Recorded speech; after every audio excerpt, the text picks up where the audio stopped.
Om Shri Gurubhyo Namaha Krishna Paramatmane Namaha Klim Krishnaya Govindaya Gopi Janavallabhaya Swaha Hari Hari Hari Hari.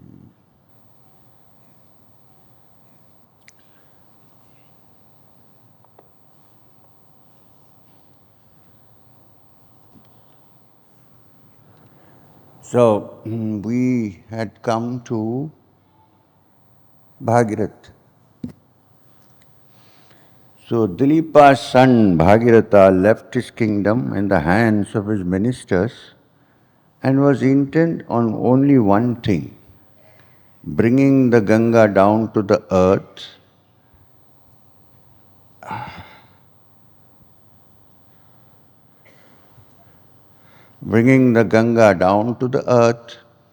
and granting Pitruloka for his ancestors. He performed tapasya so long and so devoutly that Ganga was pleased and appeared before him. With folded palms, he prostrated at her feet and addressed her. He said, Devi, Ganga, Mandakini, you have been born at the feet of the Lord. When Vamana begged 3 paces of ground from Bali and was granted them, he took his Vishvarupa. The foot which covered the heavens reached the heavenly lokas, and in Satyaloka, with the 7 rishis washed his blessed feet with water from his kamandalu. And that is you. You are called by the name Vishnupadi. You are called Mandakini. Please have mercy on me and on our house. He met Mandakini after the tapasya. Mandakini smiled on him and asked him what he desired. He told her about the words of Kapila and said, Blessed Mother, please grant the heavenly abode to my ancestors. For 3 generations they have been denied. Ganga said, Bhagirath, you have evidently no conception of the speed with which I flow if I descend on the earth from heavens. Even now in the earth we don't know sometimes what speed. Who is there powerful enough to break my fall? If I am not stopped, the force of my descent will be so great that I will enter the nether region straight, making a hole into the earth. And your tapas will all be wasted. And again, I do not see why I should leave my heavenly home and come down to this sinful earth. People will bathe in my waters and shed their sins in me. I will have to be a recipient of all that is left. How can I be purified? Who will do it for me? Bhagirath had a plan. Bhagirath stood humbly before her and said, not simply, humbly before her, and said, as for the sinfulness you are afraid of, it is not such a problem. Forget about the sinfulness, no problem. I have been told that the great rishis who have passed through the bondage of karma, who have no thought other than that of the Lord, who have Narayana lodged in their minds forever, they are named the Tirtharupas, and they will also bathe in your river, and that will cleanse you, and no sin will cling to them, since they have the power to destroy sin. The other problem will have to be solved, the speed. That can be done only with the grace of Lord Mahadeva. I will pray to him, mother. If he agrees to take you on his head and break your horse, will you cleanse my ancestors? I will, I promise, said Ganga. Bhagirath went then and performed tapasya again. This time God to be propitiated was Mahadeva. However, Mahadeva, who is famed for the quickness with which he grants the prayers of his devotees, appeared soon before Bhagiratha and asked him what he wanted.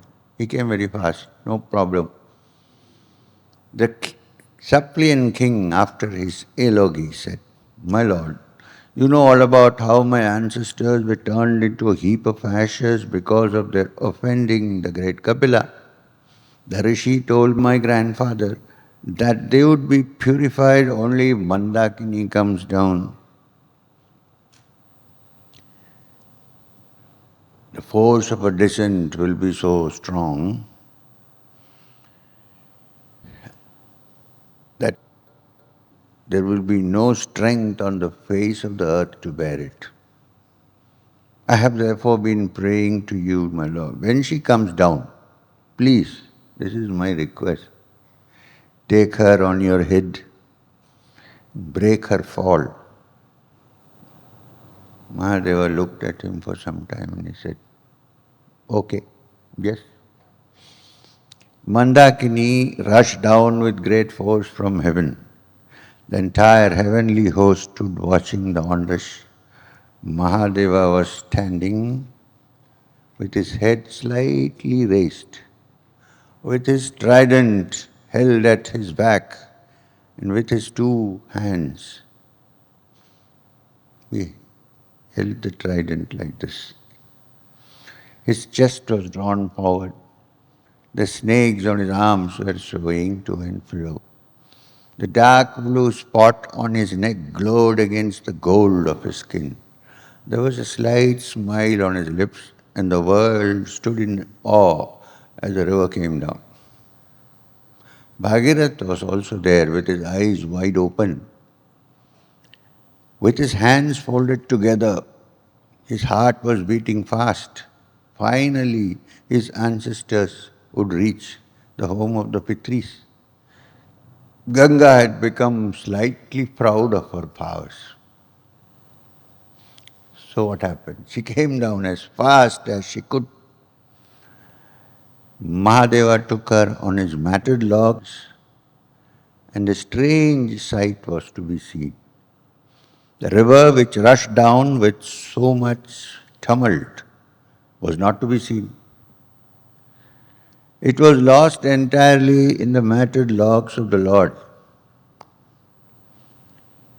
Ganga tried her best to get out of the tangled mass, which was the jata of the Lord Mahadeva, but she could not. She was caught inside.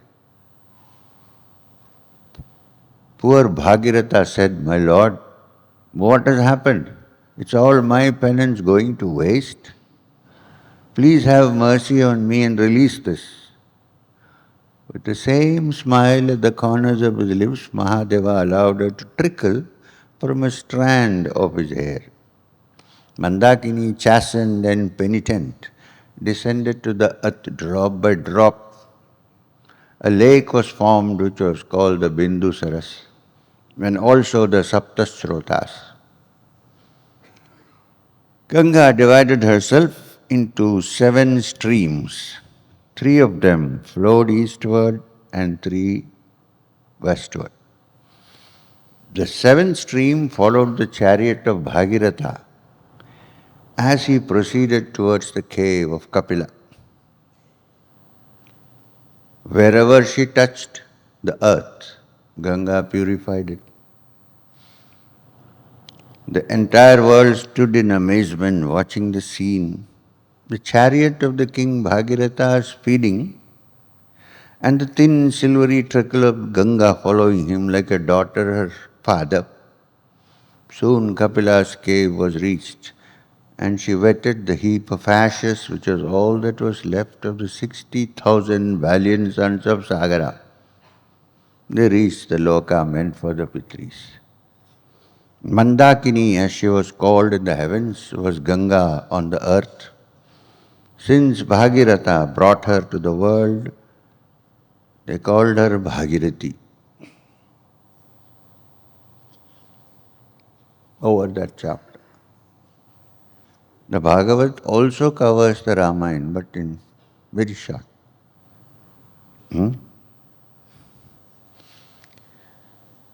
Katwanga's son was Dirghabahu and his son was Raghu. Aja was the son of Raghu and Aja's son was Dasharatha. The Lord, to rid the Devas of the atrocities of Ravana, agreed to descend to the earth. He was born in the son of Dasharatha, Rama, Lakshmana, Bharata and Shatrughna were the four forms the Lord took to rid the world of its sins, not as if only in one. You have heard the story of Rama often enough, says the Bhagavat, of his wandering in the Dandaka forest accompanied by Sita, his consort, and by Lakshmana, his devoted brother. This was at the behest of his father. Rama, who was so tenderly brought up by his father, that his feet, when touched by the soft palms of his beloved Sita, would become red and hurt like a faded lotus, walked with bare feet in the forest so that his father's name would be unsullied. When Rama was an youngster of 16, the great Vishvamitra came to the court of Dasharatha and said, I am performing a great yajna in the Siddha ashrama. The Rakshasas, Maricha and Subahu are always trying to pollute the spot and prevent the yajna from being performed. I want to take your son Rama with me. He will destroy the Rakshasas, so give Rama to me. Dasharatha was so lost in his son that he did not want to send him. But Vasishtha convinced the king that he should not let his love blind him to the consequences of the anger of Vishvamitra. Dasharatha was so lost in his son that he did not want to send him. But Vasishtha convinced the king that he should not let his love blind him to the consequences of the anger of Vishvamitra. Now Vishvamitra could fly into it easily, even though he was a rishi. They reached the forest and reached the famous Siddhashrama. Rama killed Subahu and drove Maricha to the shores of the ocean. Now the Ramayana in this is so edited, so small, get just the essential. Janaka was the lord of Videha. So what happened? Vishwamitra then took Rama and Lakshmana to Mithila, the city where Janaka ruled. Janaka was the lord of the Videha kingdom. He had with him the great bow of Shiva. Rama broke the great bow and won the hand of Sita, the daughter of Janaka. How nicely edited. She was his equal in every way, in beauty, youth, in her noble qualities and modesty. Dasharatha, because of his rash promise to his wife Kaikeyi, was forced to ask Rama to leave the kingdom and live in the forest for 14 years. Rama, ever mindful of his duties towards his elders, left his kingdom, his wealth, his devoted kinsmen, and his dear city Ayodhya without even a trace of regret, like a yogi who has no attachments, abandons his body and gives up his breath. Accompanied by his wife Sita and Lakshmana, Rama left for the forest. While they were in the forest, Surpanaka, the sister of the famed Ravana, saw Rama and she became attracted to him, enamored of him. Rama punished her sinfulness by deforming her. Then she summoned the Rakshasa, Khara, Dushana and Trishiras to punish Rama. These were the Rakshasas whom Ravana had placed in the Janasthana to represent him and his power. They were famed for their cruelty to the rishis living nearby. Rama was faced with the task of facing these three with their immense army, but he destroyed them one by one with the bow which is famed throughout the world, the Kodanda. Ravana heard about the beauty of Sita. Now Ravana, here something else is happening. And about the killing of the army in Janasthana. He decided to avenge the insult to his sister and the killing of the Rakshasas. He had already fallen in love with Sita without seeing her and had decided to take her. He instigated Maricha to assume the form of a golden deer. Sita saw the deer wandering near the ashrama. And captivated by its beauty, she told Rama, please go get that deer. To please her, Rama pursued it to make a gift of it to her, who had never asked him for anything till then. After a while, he knew it was a Rakshasa who had donned the form of the deer. So he sent an arrow which hissed like Rudra's anger against Daksha. Maricha was killed. But during Rama's absence, when all this was happening, from the ashrama, Ravana had entered it and had carried away Sita. Valmiki could never have imagined that they could edit the Ramayana so much. Rama and Lakshmana wandered in the forest in search of Sita. On the way, they came across Jatayu, who had been a friend of their father. I think we should have a session of the Ramayana sometime.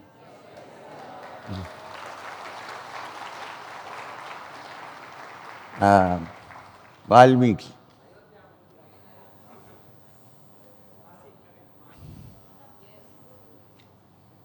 Not Ramcharitamanas, I am more fond of the Valmiki.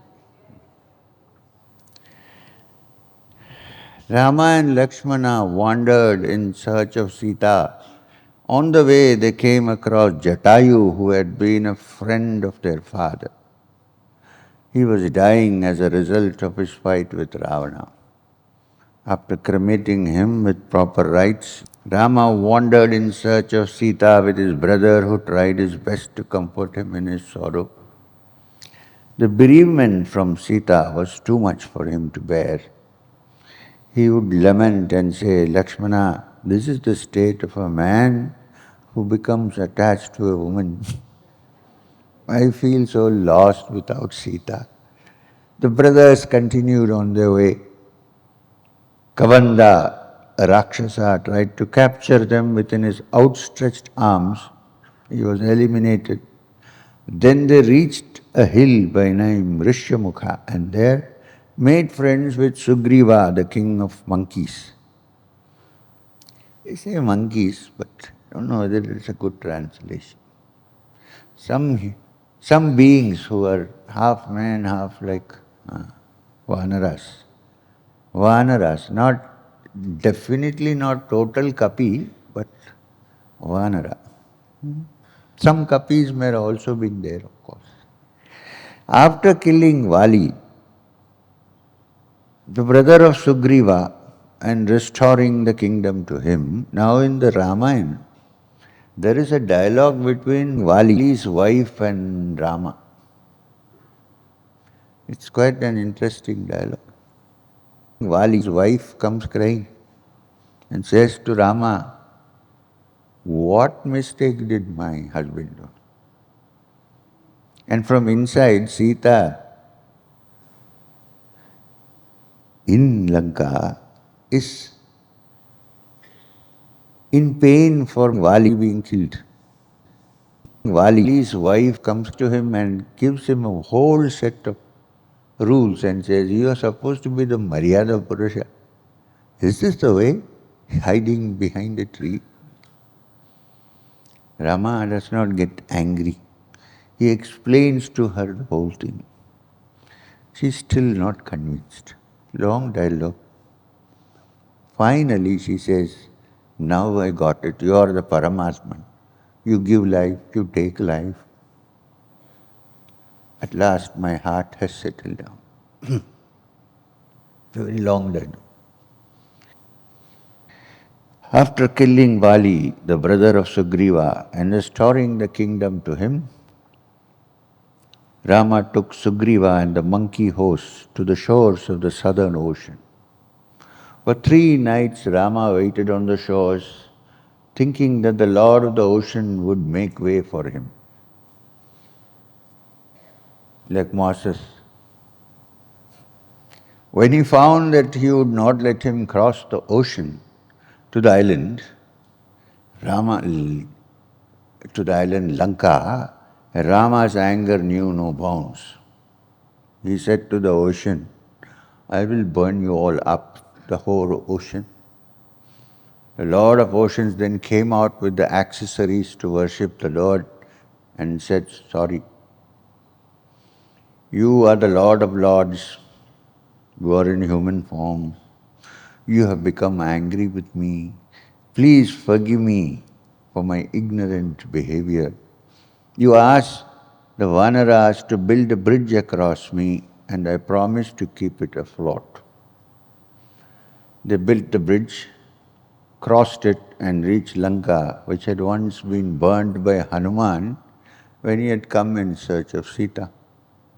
The beautiful city of Lanka, with its spacious courtyards, etc., etc. Many places of amusement, because Rakshasas love clubs.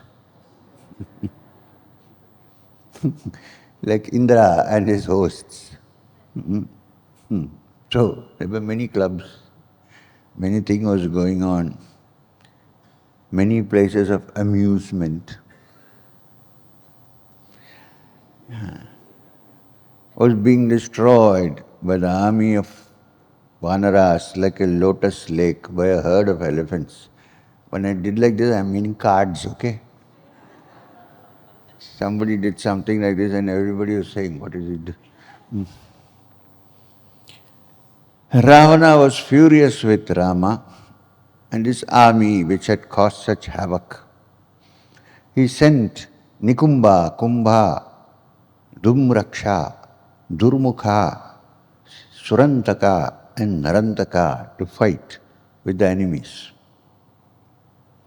These were later followed by Ravana's son, Indrajit, his chief of staff in the army. Prahasta, Atikaya and Vikampana, and finally Kumbhakarna, the brother of Ravana. All of them were eliminated by Rama and Lakshmana, assisted by Sugriva, Hanuman, Nila, Angad, Jambavan and others. Ravana then entered the battlefield. The heavenly beings were watching the fight. They were a little bit perturbed. You know who Ravana is. When he saw Ravana entering the field in his chariot, Indra, the lord of the Devas, sent his own chariot driven by Matali. Rama and Ravana fought a memorable duel in which Ravana was killed by the Brahmastra sent by Rama. This is even more tightly edited than the New Testament. Vibhishana, the brother of Ravana, performed the funeral rites for all his kinsmen who were dead. Rama crowned Vibhishana as king, and after granting him life till the end of the Kalpa, Rama took Sita with him and left Lanka. He was accompanied by Lakshmana, Sugriva, Hanuman and Vibhishana.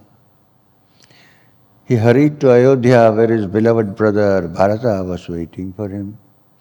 Bharata had donned the garb of an ascetic, refusing to wear the silks which were denied to his brother. He had matted his locks even as his brother had and slept on the floor. He was living in Nandigrama on the outskirts of Ayodhya and he was ruling the kingdom in the name of Rama. He had placed the sandals of Rama on the throne as the insignia of the real ruler. When he heard that Rama was on his way, Bharata placed the sandals on his head and rushed out of Nandigram and met Rama and Lakshmana. Nandigram. Suddenly I thought I was in Texas. He placed the sandal on the ground and after falling at the feet of his brother, he stood with his eyes filled with tears.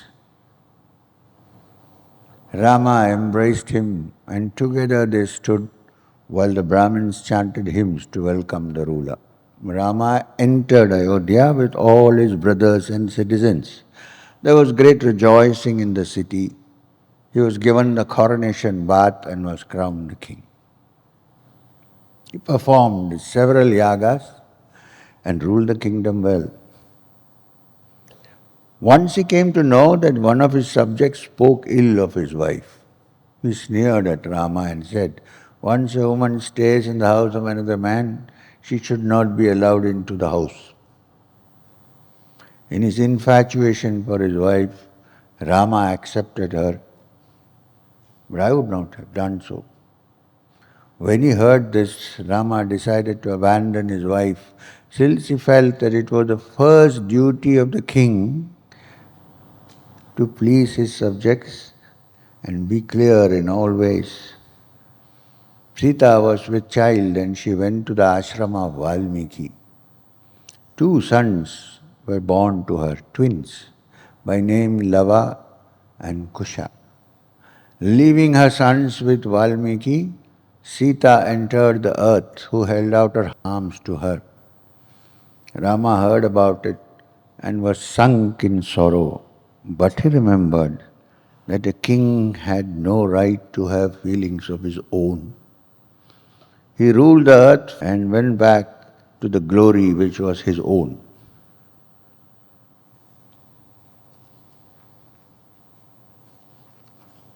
Now what should we do? The Ramayana, why did Vyasa shorten the Ramayana so much?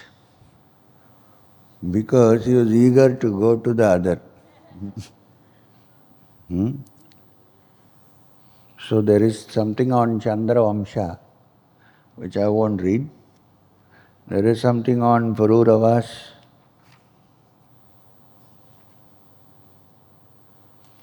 Pururavas is an interesting story, but shall we go to Parasurama? The Pururavas had inherited the wisdom of father and the handsomeness and charm of his grandfather Soma. Pururavas are not, because of the S, not a collection, one person. Pururavas inherited the wisdom of his father and the handsomeness and charm of his grandfather Soma. When his father Sudyumna left the kingdom in his hands, why did he leave the kingdom in his hands? Because he went away to the forest. We have been listening to the Bhagavat. To doing their job, people usually leave to the forest. So he gave him the kingdom and went off to the forest. Is there any forest where one can't be found these days? Anyway, Pururavas began to rule the kingdom well. His fame spread far and wide. Once in the court of Indra, Narada was speaking about the greatness of Pururavas, about his handsomeness, his nobility, his righteousness. He said, All the great and good qualities of a king were found in him.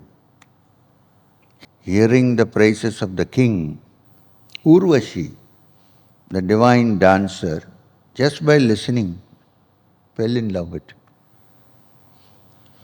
When she found herself pining for the king, she came down to earth. She's a Apsara, but she came down to earth.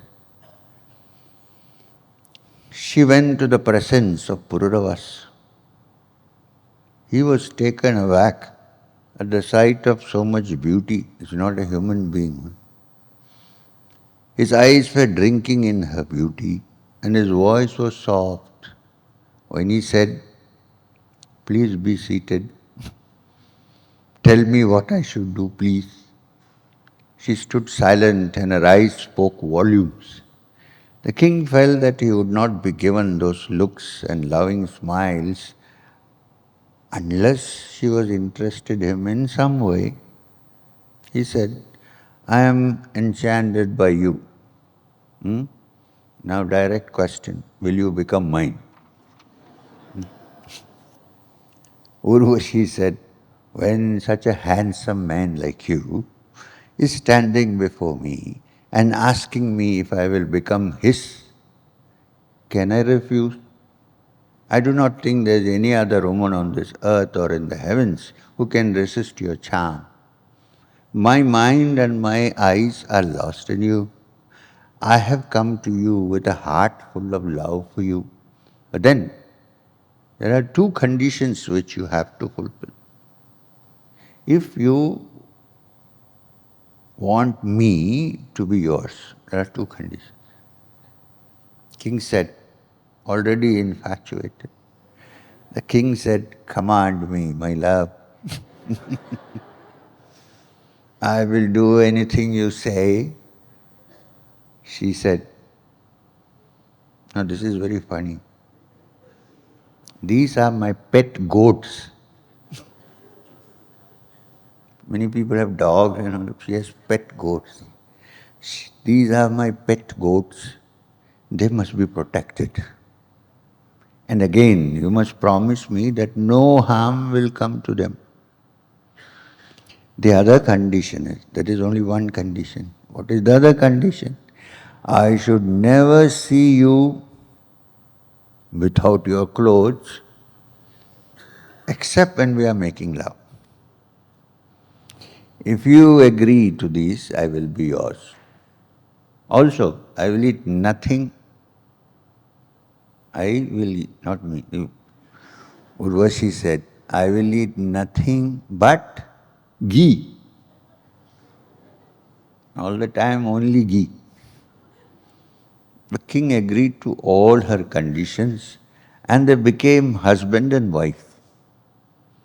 They spent many happy years in the gardens, earthly and heavenly.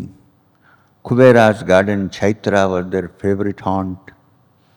Indra, in the meantime, was finding the heavens lifeless without Urvashi. Otherwise, every evening she is supposed to come and dance before him. Apsara. So he decided to get her back. He said, "What is this? Is Urvashi going there and staying with this king in the earth of all things is a degradation. And I am also missing her." So he decided to get her back. One day, when the king and Urvashi were fast asleep, Gandharvas, sent by Indra, came and took away the pet goats of Urvashi. They bleated when they were carried away, and the sound woke her up. Urvashi was like one mad.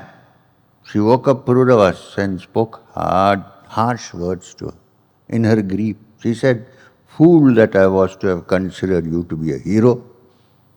I trusted you to guard my pets. You couldn't even guard goats, and now they are gone. You are not a man. You are man only when there is light illuminating the world. At nights you sleep like a timid woman, afraid to go out and rescue my goats. I have been deceived. Touch to the... There are many men who, if they hear a sound, usually say, lock the door and put off the light and sleep. Anyway, touched to the quick by her words, the king leaped out of his bed and grasping the sword in his hand, he rushed out in pursuit of the thieves. But then what happened? He was lying in the bed, right? Heat of the moment he rushed out with a sword, forgot his clothes. He had no garment on. Just then, because of Indra's trickery, the sky was lit up by a brilliant streak of lightning. Now, Indra is the lord of the thunderbolt also. Right?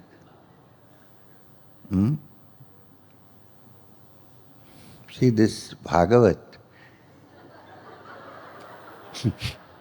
is not just a devotional literature. It takes you through wonderful things. And see, this is the importance of it. It doesn't talk, Brahman cannot be attained. It doesn't say now, neti, neti, nothing. Not this, not this. It says this, this, this. Where this, there is Bhagavan there also. It goes by the old tantric definition. Sarvang jitad Brahma. Everything is the Brahman. So it's sad that people nowadays don't go to the Bhagavad. Go to something very serious and then they lose interest in no time. They think this is meant only for sannyasins and it's over. Anyway, just then because of Indra's trickery, the sky was lit up by a brilliant streak of lightning. The Gandharvas gave up the goat and vanished. But Urvashi, that was the plan. But Urvashi, who had seen the king when he was naked, this was her second condition. She too disappeared. The king came back and found that she had gone. Pururavas found it impossible to live without her. He would wander all the surface of the earth looking for her. She went off to Devaloka. He went to the banks of the Saraswati and there he found 5 maidens who were the companions of Urvashi. His message to her was, he found them and he said, please take this message wherever she is. Do not go away, my beloved. Please stay. Don't treat me so cruelly. I have been made to wander so far because of you. This body of mine which you once loved, going to drop down dead soon. Hawks and wolves will make a meal of me. Urvashi sent back her reply. Reply is classic. She said, do not lie. Wolves need not eat you up. Have you not realized that women cannot be trusted? They have no lasting love for anyone or anything. Their hearts are like those of wolves anyway. They have no compassion. They are heartless, impatient and obstinate about their wishes and gratification. On the slightest pretext, they had have killed their own brother or lover or husband to trust them. But leave all that alone. This is who is saying? A woman is saying, Urvashi. Leave all that alone. At the end of this year, you will meet me and spend one night with me. Then you will also get your son. Pururavas was thrilled that he would meet her again, and she was with child, that she would give him and heir to the throne. As per her promise, Urvashi spent a night with King Pururavas, and when she had to go away, he was very unhappy. Urvashi said, "Pray to the Gandharvas, they will bring us together."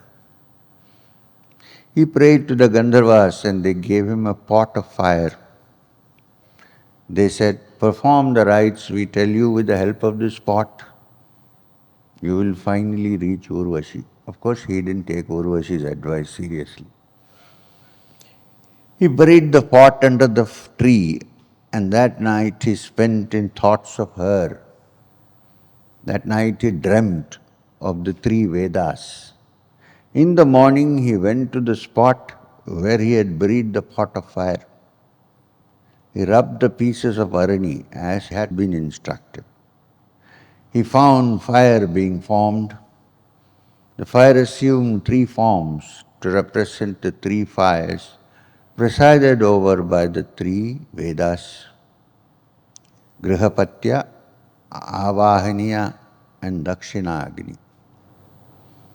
With this fire, the king worshipped Narayana, asking him to grant him his wish. Pururavas was granted his wish. He reached the abode of the Gandharvas, and there he was united once more, good ending, with Urvashi. Now in the line of Pururavas was born a king named Gadi.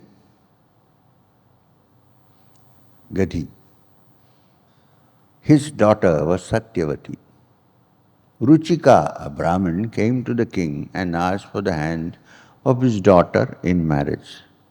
The king said, "If you want her, you must give me 1,000 horses which are milky white like the moon and which have ears which are black. If you love my daughter enough, you must be able to pay this Kanya Shulka, price for taking my daughter. Not the other way around. What are they? 1,000 horses which are pure white, but whose ears are black. Where to search for these?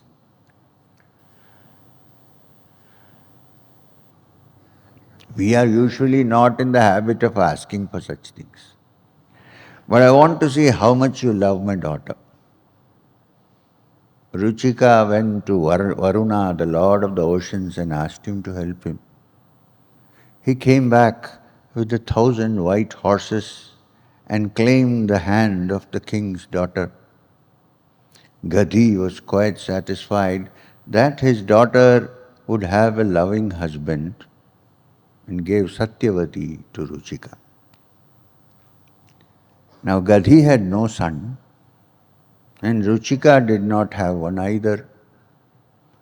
Gadi's wife and Satyavati asked Ruchika to help them realize their wishes. He agreed to do so. He prepared for them holy water sanctified by incantations. 2 pots held the water. One was meant for the king's wife. Ruchika had asked for a son full of the qualities of a Kshatriya to be born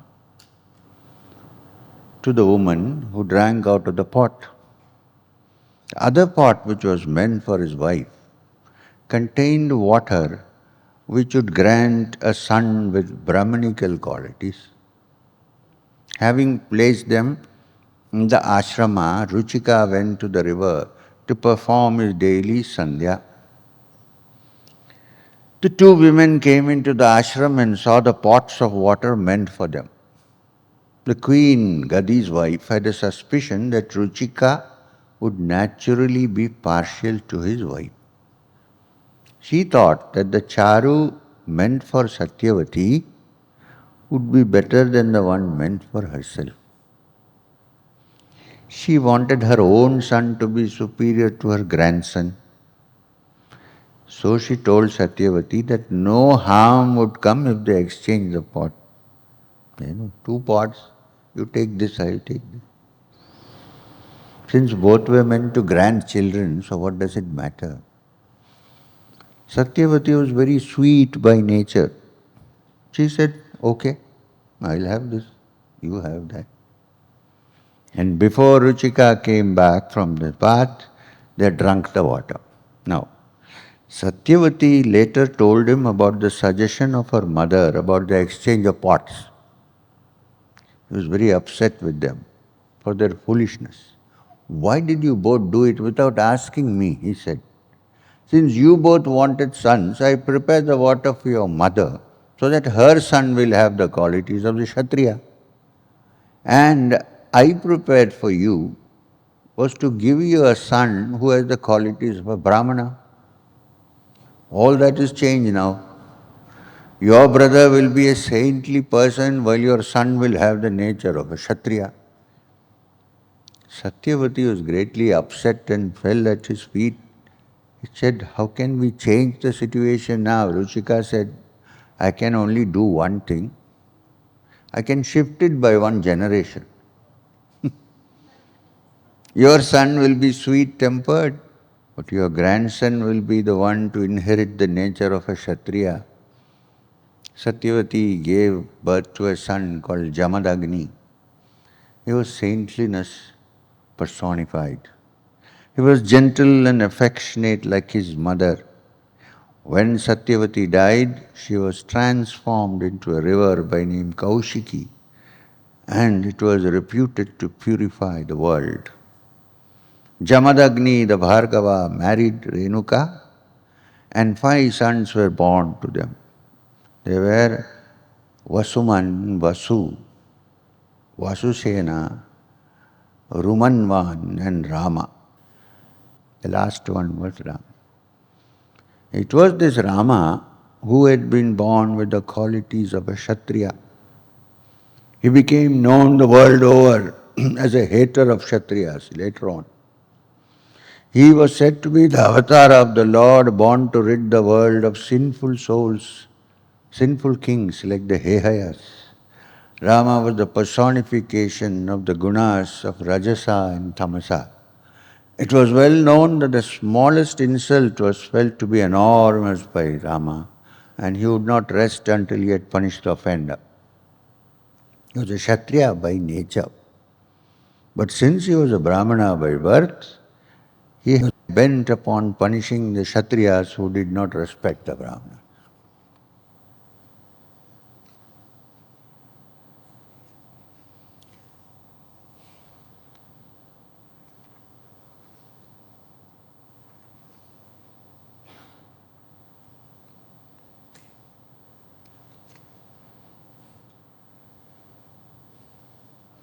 We'll leave it there. Huh? Skip. We still not reached the important point. There is one King Trishangu. Interesting story, but it's called the Trishangu Sorga. A person who reached somewhere in the middle suspended could neither go to the earth nor to the heaven. It's from the rays of the sun.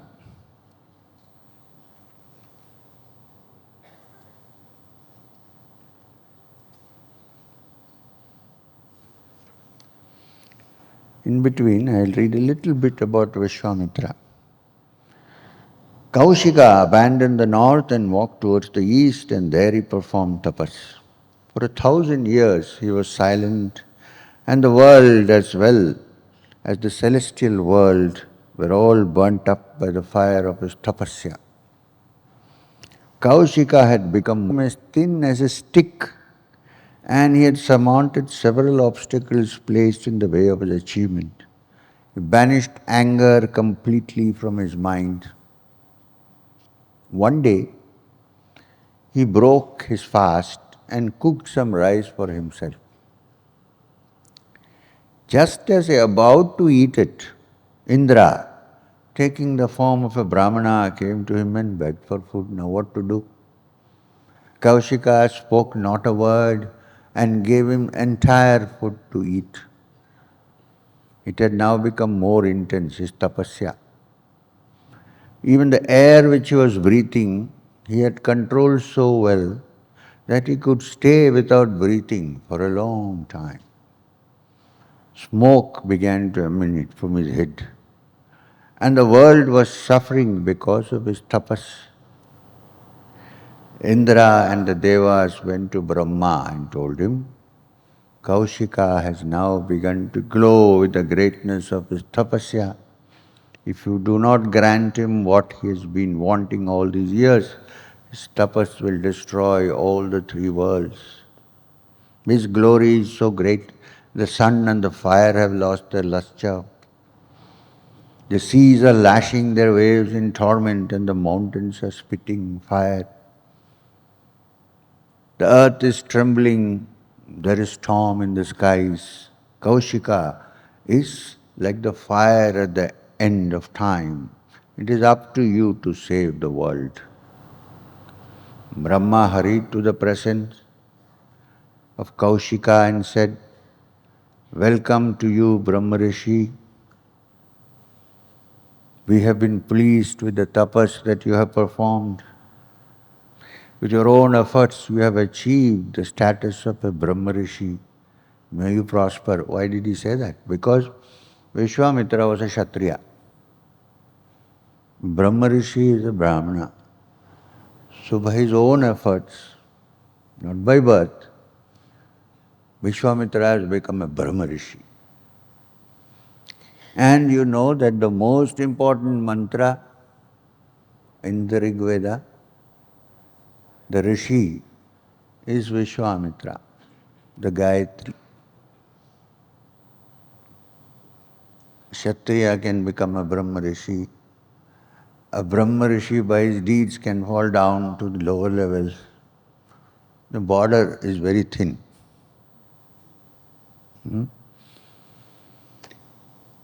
A thin flash of pleasure lit up the face of Kaushika. He prostrated before Brahma and said, If what you have granted me is really true, if I am a Brahmarishi, and if I am long lived by your grace, let the Vedas accept me as a Brahmarishi. I have but one desire. Vasishtha, your son, should also recognize me as such. They brought Vasishtha from somewhere. He smiled with affection at Kaushika and said, You are a great man. I have accepted you as a Brahmarishi. There is no doubt about it. Kaushika honored Vasishtha and he was free to go very pleased. The foremost thought in his mind of Kaushika was to do good to others. And therefore he was given the name Vishvamitra, friend of the universe. One of the biggest gifts given by Vishvamitra for the world is the Gayatri.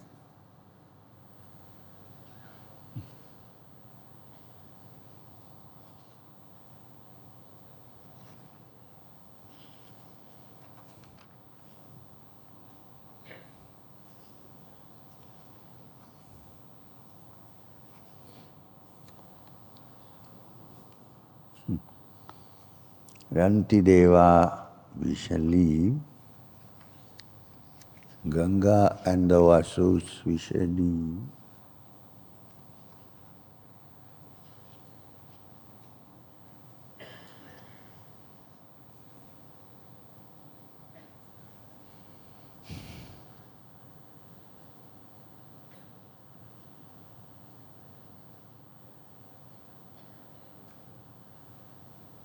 Okay. The sons of Rohini were Gada, Sarana, Balarama and others. 8 sons were born to Devaki, 6 of whom were killed by Kamsa. Jumped.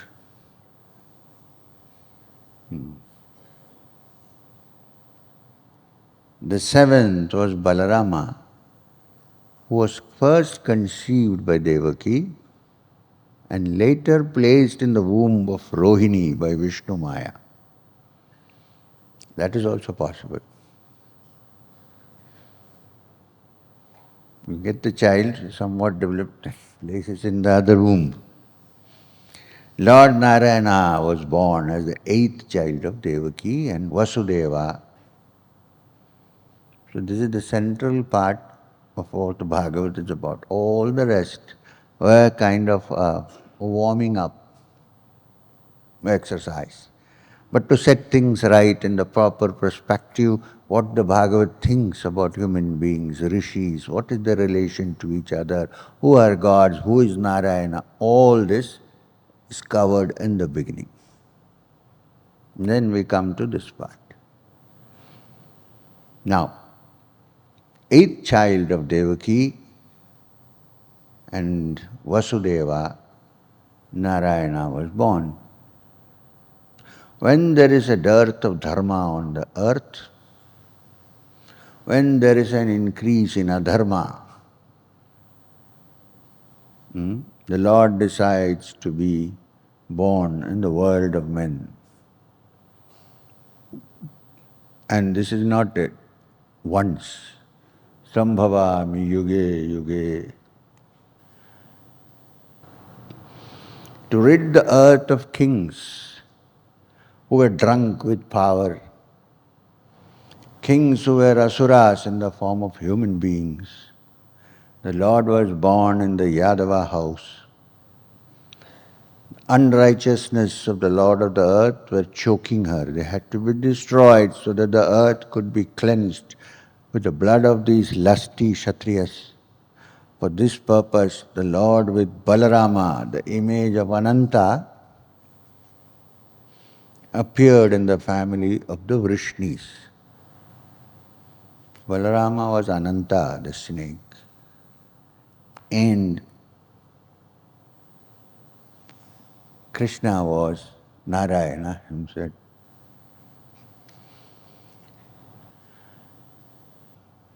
He performed deeds which can never be forgotten by anyone at any time.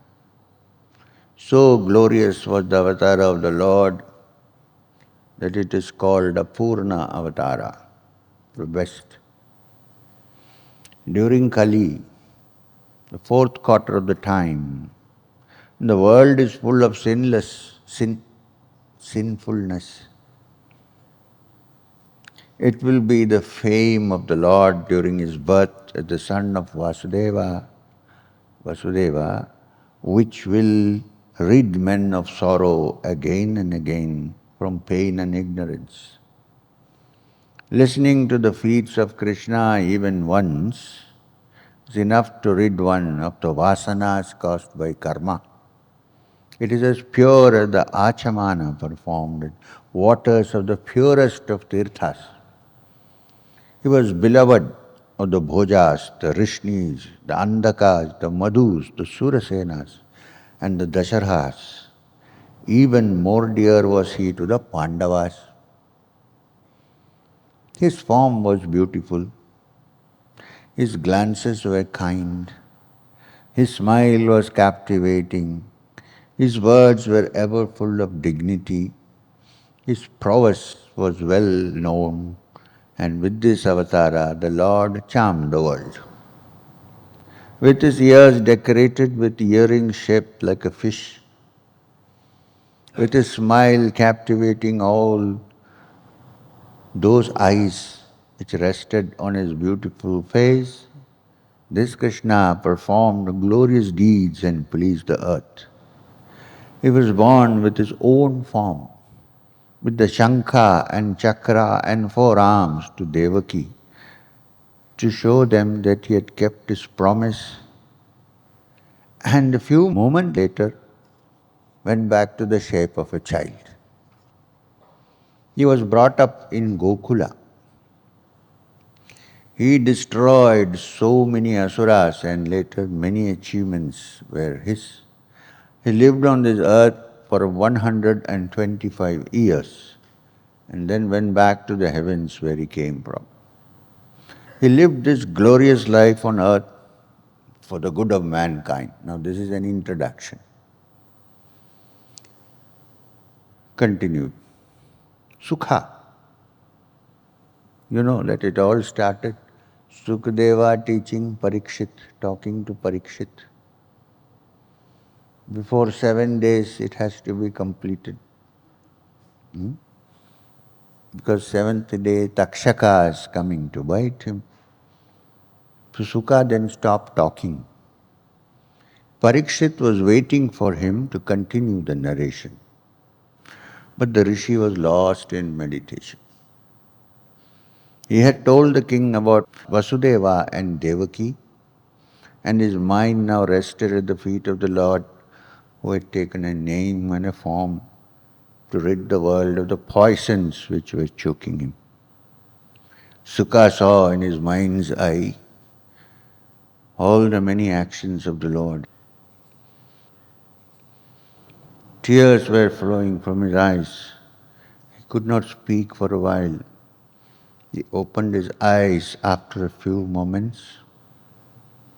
Parikshit said, "My Lord, you have so far told me the stories of the kings who ruled in the line of the sun and that of the moon.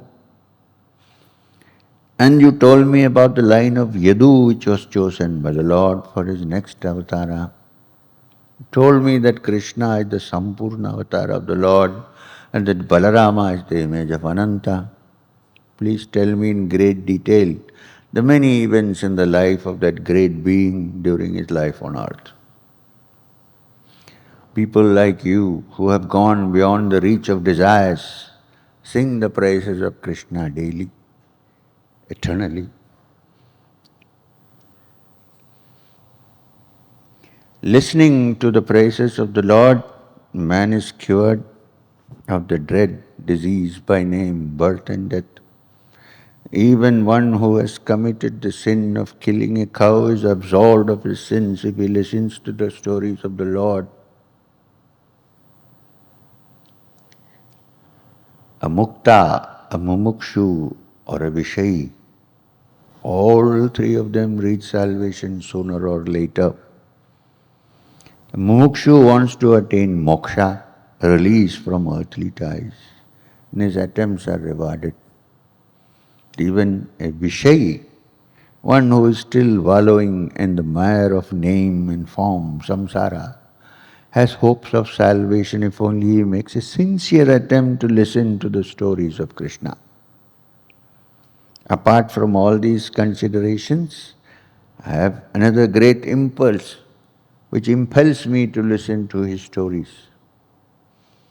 During the great war in Kurukshetra, Krishna was a raft which carried my ancestors safe across the river called Kurukshetra War. The river had Bhishma and Drona at the two banks. The waters were made up of the immense army with Jayadratha leading them on. Kripa was the swift current which carried destruction with it.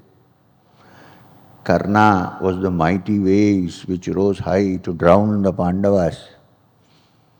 Shalya was the shark which was lurking inside the waters, and he was accompanied by Ashwathama and Vikarna. Duryodhana was the whirlpool which sucked everything along with it to destruction. Such a river was crossed by the Pandavas because the Savior was Krishna. He made them cross the ocean of despair and reach the shore safely. And again, when the Brahmastra sent by Ashwathama was threatening to destroy me, the only scion of the Kaurava and Pandava line, it was Krishna who protected me with his chakra and his gada. I heard it from you. I remember it too. Krishna pervades the inside of all living beings in the name of Antaryami. He grants them moksha. And the same Lord pervades the outside world in the form of Kala, creates the universe and his attendant Maya. Tell me, my Lord, why he took the form of a human being? Why he was born as the son of Devaki and was brought up by Yashoda? How did he spend his childhood, his youth, his later years? Why did he kill his mother's brother, Kamsa? Why did he have to commit this dread sin? Please tell me in detail all about everything. When I think of the nectar in the form of his stories, I am not hungry or thirsty for ordinary food. Please grant me this favor. Sukha, the son of Vyasa, was immensely pleased with the genuine devotion of Parikshit, which prompted him to ask these questions. With a smile, he said, "Your mind is indeed well established in the right path, or else you would not have been impelled by such an eager wish to listen to the stories of Krishna. Listening to the stories of Krishna purifies the one who narrates them." Thank God. Those who listen to them and the one who asks to be told the stories, all are purified. We all. It is as purifying as the waters of the Ganga, which flows from the feet of the Lord.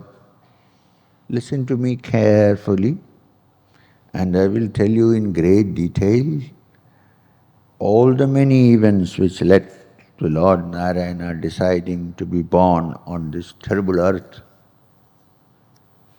Once, Mother Earth, burdened as she was with too many sinners, could bear the pains no more. She assumed the form of a cow and went to Brahma, the creator, and stood before him with tears in her eyes. When he asked her why she was so despondent, she told him how much she was suffering because of the Adharma which was rampant, about the sinful Kshatriyas who were polluting her, about the Rakshasas and the Suras. Brahma listened to her and said, "My dear woman, there is only one being who can help you. That is Narayana." With Mahadeva and the Devas accompanying him, Brahma went and stood on the shores of the ocean of milk. There he stood with his mind still and keen as a pointed flame, thinking on the Lord of Lords, the Savior of the Devas. Silently Brahma praised Narayana and chanted the Purusha Sukta. He then heard the voice of the Lord within his mind, and he spoke to those who had come to him. "Listen to the words of Lord Narayana," he said. "He is aware of the fever which is burning the frame of Mother Earth. He has decided to take a form and a name. He will live on the face of the earth till her troubles are over. During that time, he wants all of you to take births and stay on the earth. You are to be born in the house of Yadu. As for the Lord, he will be born as the son of Devaki and Vasudeva. Adishesha is inseparable, will be born as the elder brother of the Lord. She whose power drowns the entire world in delusion, that Vishnumaya will also be born, since the Lord will command her to.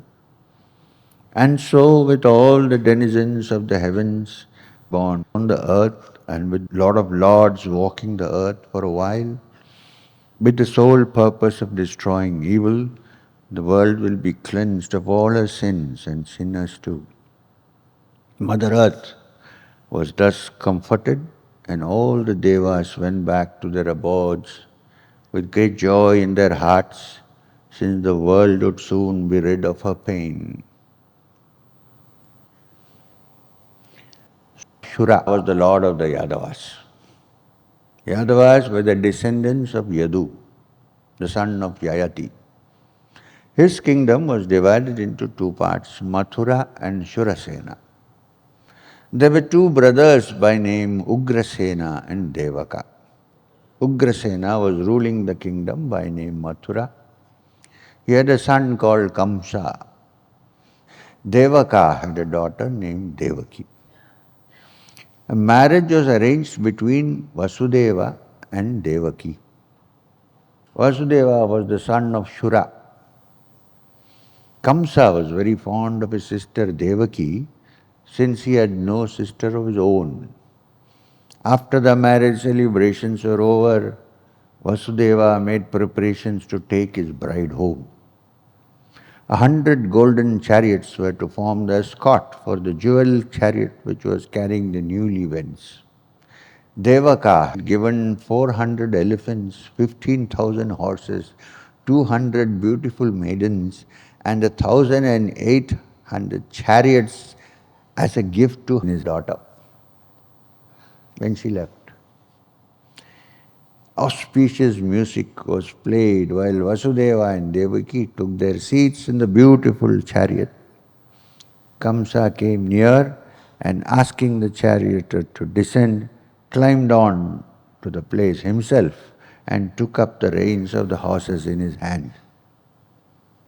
Don't paint Kamsa always in bad color. This was his gesture of affection for his sister. He had just applied the whip gently to the back of the horses, and the procession was on the point of starting. All of a sudden, a voice came from nowhere. The music crashed into silence, and all eyes were looking here, there, and everywhere to locate where the voice came from. And what did the voice say? It said, "You fool." It was evident that the voice was addressing Kamsa. Nobody wanted. Said, "You fool." The voice paused for a while, as though it were waiting for the attention of the entire crowd. Then it went on, again, "You fool. The woman whom you are taking to her husband's place is going to be the death of you. 8th child born of her will kill you." In a flash, Kamsa jumped down from his place in the chariot. With one hand he pulled his sister by long hair, and with the other he drew his sword out of the scabbard. All happiness, everything vanished. One, he was called a fool. That is enough. Second, his sister's youngest 8th son is going to be his death. He didn't lose any time. He pulled her out and took the sword. So, you're going to be the mother of my killer? Let me see how that can happen. I will this moment send you to the board of Yama. Then have nothing to fear. His right hand was raised to strike her down, and his sword gleamed in the rays of the sun. Vasudeva ran towards him and caught hold of his right hand. He tried to pacify Kamsa. Kamsa, you are the scion of a reputed house, the house of Shurasena. You are a noble-minded prince. Are you going to lose your good name by killing a woman, and that too your sister? You are a wise man, and a wise man knows that death is born along with the birth of a human being. When one is born, one thing is certain, you'll have to die. It may be any time, it may be today, or it may be 100 years from today. The Atman in him holds on to another body and releases the body. Like a man who walks on the road by placing one foot after another, even so, the soul takes one body after another in an endless chain. It's like the worm crawling on the grass, securing one end of itself on the ground before releasing its other end. And when one is born, there is one fact which is certain, that you will die. Death is certain. The only time that is a variant. The Dehin, that is the Atman, which inhabits the body, is deathless. The Dehin, governed as it is by the actions he has performed in this birth, will in the next birth assume a form, a body, and a name which will be in accordance with his actions and the fruits. When the Dehin abandons the body, it has already been decided as what type of life his next life is going to be. Death is but an intermittent stage between two births. When an ordinary man sees during the course of the day the face of a king, or perhaps hears stories concerning Indra, the lord of Devas, these leave an impression on his mind. But these thoughts prevailing in his mind, he goes to sleep. He dreams of them. And in that dream, the world created by himself, he is the king or Lord Indra himself. While he is under the influence of his dream, man forgets his waking state and his real self, which is that of an ordinary man. Even so, like the impressions of the waking state influence the dream state of man, the actions which one has performed in one lifetime forms the basis of the next lifetime.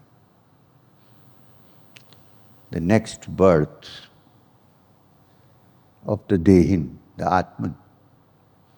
And just as one forgets his waking state when he is living in the dream world, even so the Dehin, when he assumes the form for his next birth, forgets his previous birth.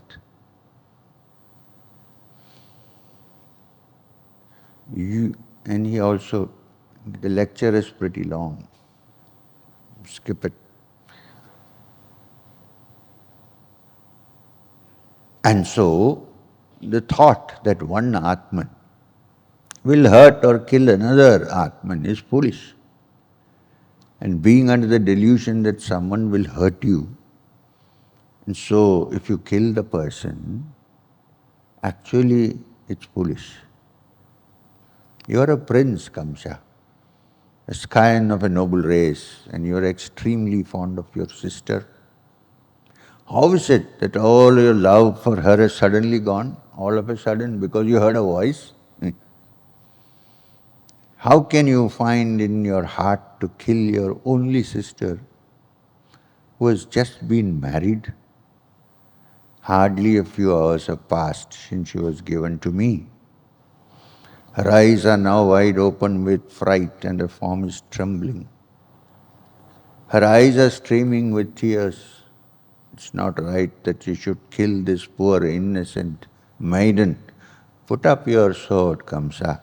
It does not become of you to behave like this. It all is happening in public. Kamsa would not listen. He was bent upon killing Devaki. It was a source of danger to him, or so he thought. Sudeva found that his words were of no avail. He thought he had to do some quick thinking if his wife had to be saved. So he told himself,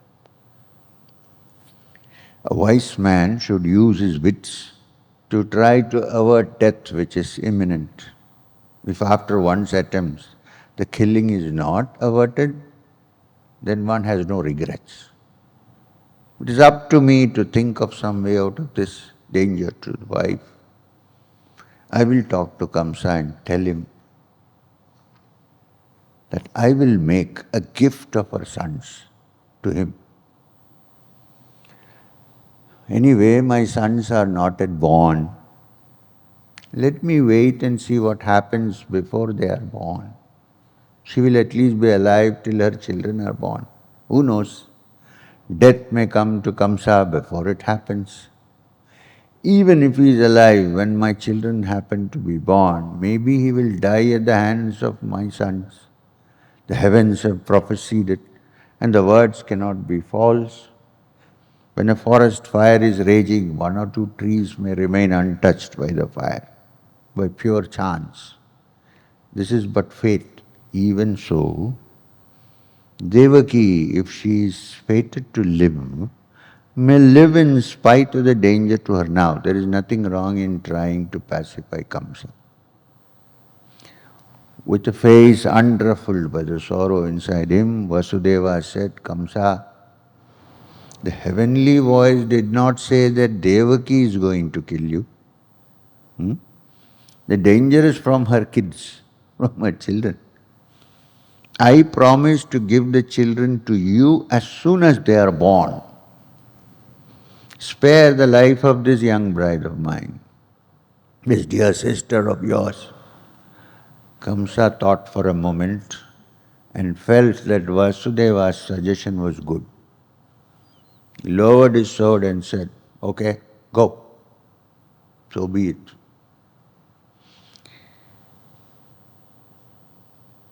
Vasudeva and Devaki then entered the palace set apart for them and lived there. Course of time, a son was born to them. Vasudeva called him Kirtiman, and with pain in his heart carried the newborn child to the presence of Kamsa according to his promise. After all, to a great saint there is nothing which is unbearable, and a wise man knows that he should never look forward to anything good or bad, but take it as it comes with a mind serene and tranquil. Nothing is too low or beneath his dignity when a man decides to act with detachment. And to a man whose mind is firmly fixed on the feet of the Lord, nothing is impossible. Vasudeva was one blessed with equanimity and wisdom. It was possible for him to take the child and lay it at the feet of Kamsa and say, here is my first child, I promise to deliver him to you as soon as you want. Kamsa was very pleased with this noble gesture on the part of Vasudeva. With a smiling face, he took the child and placing it in the hands of Vasudeva said, take this child back with you. I am not going to kill it. After all, I have been told that it is your 8th child which will be the death of me. This is your firstborn. I have no fear from you. Take it. Vasudeva went back with the child in his arms, and knowing the mind of his brother-in-law, he could not have faith in his words or his actions. Then what happens? We hear the sound, Narayan, Narayan. We hear the sound of the veena. Narada, the divine sage, came to see Kamsa. Have a cup of tea and...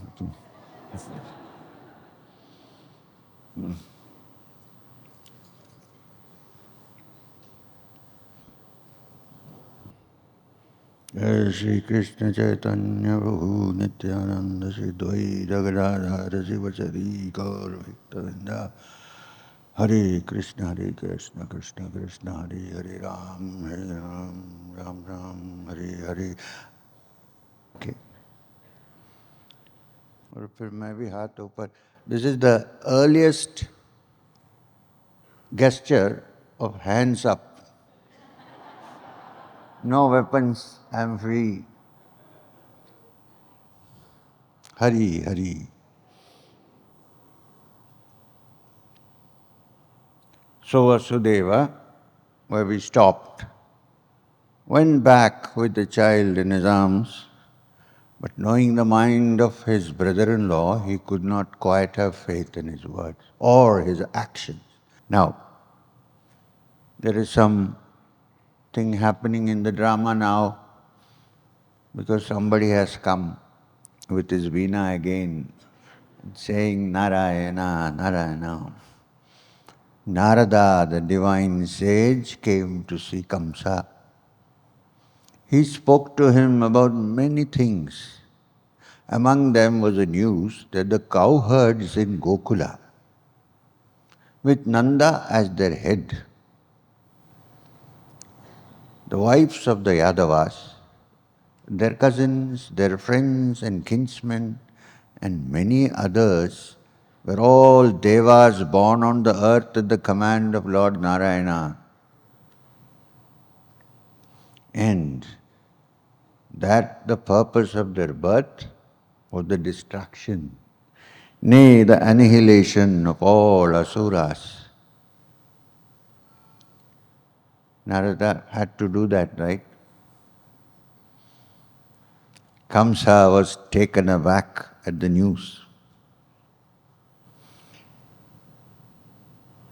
that the cowherds in Gokula as their head and all the Yadavas were all born, they were all kinsmen come for the destruction. On the top of that, Narada had said, I do not think you should be so complacent about the sons of Devaki.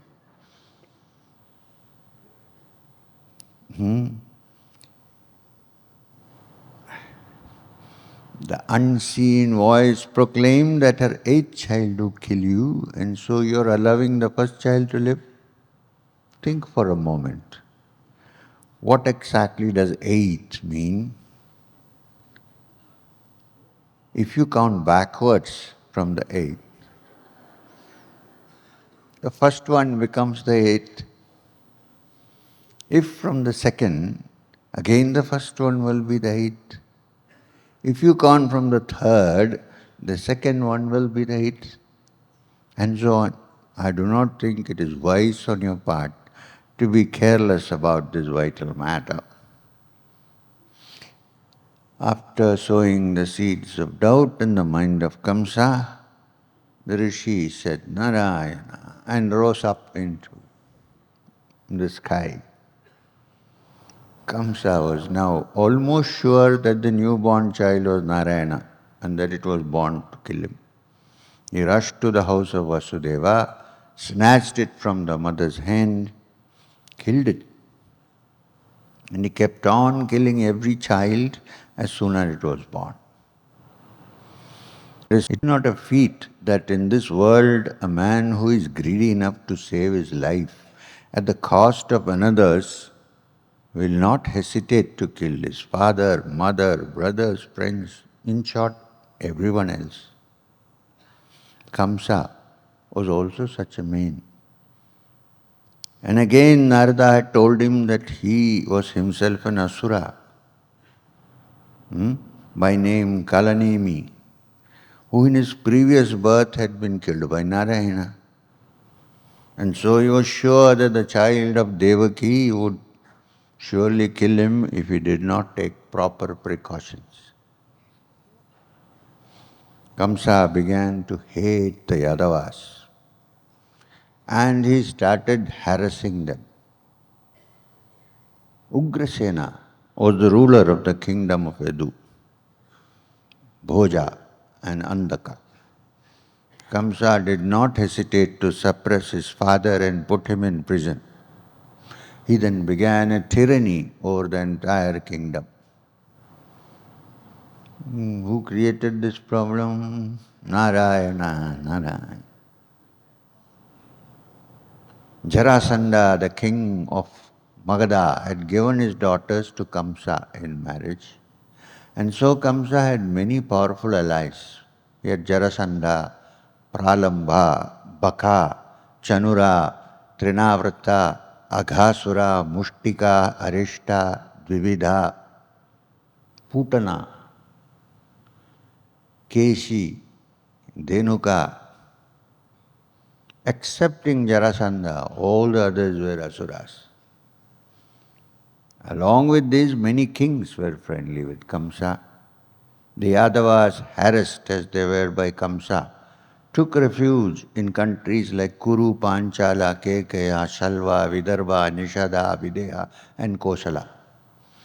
Some of them thought it wiser and more politic to stay with him and become his followers.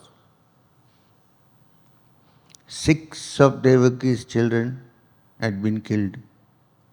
7th had already assumed form in her womb. Adishesha, one of the aspects of Narayana, had entered her womb to bring joy and sorrow to the mother who bore her. Lord Narayana knew that the time had come when the Adharma had to end. he called Yogamaya, and he told her, Devi, go at once to Gokula, where the cowherds are ruled by Nanda. Vasudeva's wife Rohini is there. The other wives of Vasudeva have gone into hiding, fearing the wrath of Kamsa. My Amsha, who is Adishesha, has already entered the womb of Devaki at my command. You must now go there, extract the child from the womb of Devaki and place it inside Rohini. The next child which Devaki will bear will be myself. You will, at the same time, Maya, be born as the child of Yashoda and Nanda. Because of this great event, you will in future times be known as Ishwari, who will grant children to the childless and boons to people who ask of you. Men will worship you with naivedyas and incense and sacrifices. You, Mahamaya, will be famous as the Devi. People will build temples for you. You will be called by many names: Durga, Bhadrakali, Vijaya, Vaishnavi, Kumuda, Chandika, Krishna, Kannika, Maya, Narayani, Ishani, Sharda and Ambika. As for the child who will be transferred from Devaki's womb to that of Rohini, he will be known as Sankarshana and Rama, since he will charm the entire world, and Bala, since he will be very powerful. Yogamaya took the permission of the Lord and descended to the earth. Devaki went into a trance, general anesthesia. It's painful otherwise, right? Devaki went into a trance and the transfer of the child was performed without her knowing it. The next day, people said that the child had been lost even before it was born. Kamsa also heard the same story. Sankarshana grew in the womb of Rohini. Lord Narayana, who is the soul of the universe, who is the refuge of everyone, entered the mind of Vasudeva. People were amazed to see the glow that emanated from him. He shone like the noonday sun, since the Lord had found an abode in him. Devaki received in her embodiment of auspiciousness the essence of the wealth and glory of the universe, the soul of the universe, the indestructible Atman which resides in every living and non-living things. Devaki had the great good fortune of becoming the mother of the Lord of Lords. Like the east glows with the newly risen sun, she looked more beautiful than she was. Her form was radiant, but the world could not see it since she was a captive in the house of Kamsa. Her glory was hidden like a lamp placed inside a pot, like Saraswati, the goddess of learning, is hidden in the mind of a pandit and who is greedy about his learning and refuses to impart it to others. Kamsa, however, knew that she was glowing with an unearthly light. Devaki was holding the Lord in her womb, and the entire house was bathed in a strange light since she was there. Her lips wore a beautiful smile, and Kamsa, looking at her, spoke to himself and said, Devaki has never looked like this before. It seems to me this strange glow is because a child that is going to be born. I think it is Narayana who is to be born, which is why she looks so very beautiful. I must take proper precautions lest he should do what he was promised to do. I do not want to die. I would kill her now. But then she's a woman, she's my sister, she's with child. Each killing in itself is an unforgivable crime, and the world will condemn me if I kill her now. All my fame and all my wealth and even my lifespan will suffer because of this sin. Is it not a fact that a man who lives in constant association with terrible deeds is but a walking corpse? When he is alive, people will curse him. When he dies, he will go to hell, which goes by the name of Andhatmas, blind Atmas. Kamsa desisted from killing his sister and awaited the birth of the child with impatience. The thoughts of the coming child had become an obsession with him. While sitting on a seat, he would suddenly stop and look at the seat, since he thought he saw a child on the seat. But Kamsa also attains moksha because all the time he is thinking of this child. He would tell himself, hey, there was a child on the seat and I was about to sit on. Terrible. He would then go to bed and try to lie down. There he would see the child. He would move away from there and stand far away. Looking down, he would see the child at his feet. He would go and sit down to eat. Instead of food, he would see the child on the plate. He would get up in disgust and walk from there at every step. The child is lying in his way. To Kamsa, the entire world seemed to be pervaded by the Lord of Lords in the form of a mere child. Time was drawing near. Brahma, Mahadeva and all the devas went to the presence of Devaki and stood in front of her with folded palms and praised the Lord. They said, salutations to thee, O Lord. You are gracious enough to take different forms at different times. Now when the earth needs you, please save the world. In the great suffering it's undergoing, we bow down to you. Then they spoke to Devaki and said, you are a fortunate princess, since you will be mother of Narayana himself. Adishesha has already been born. You need have no more fear of Kamsa. His days are numbered. Having pacified her and encouraged her, Brahma and the rest of the celestial host vanished from their presence.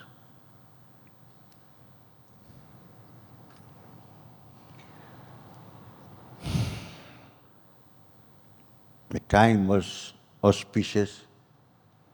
It had the charm of all the 6 seasons.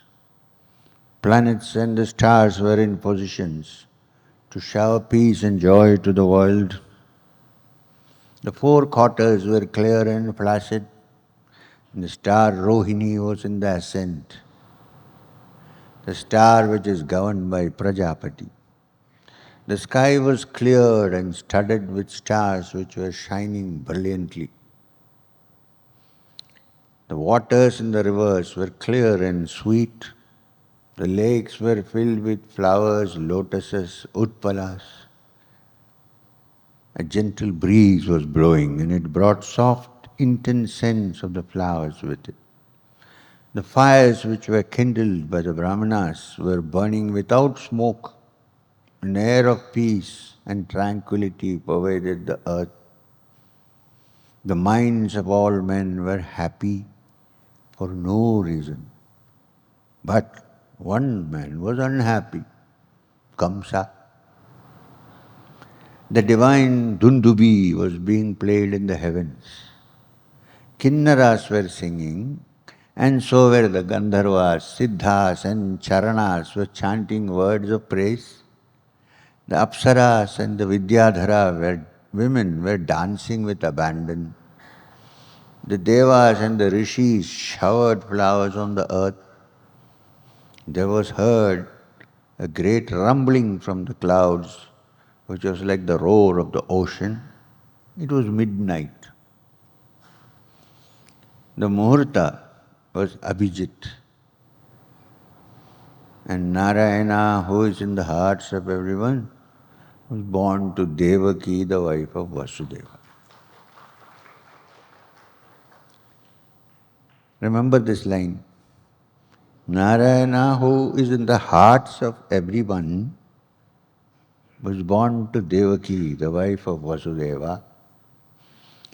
Devaki gave birth to Narayana like the east brings forth the glorious moon.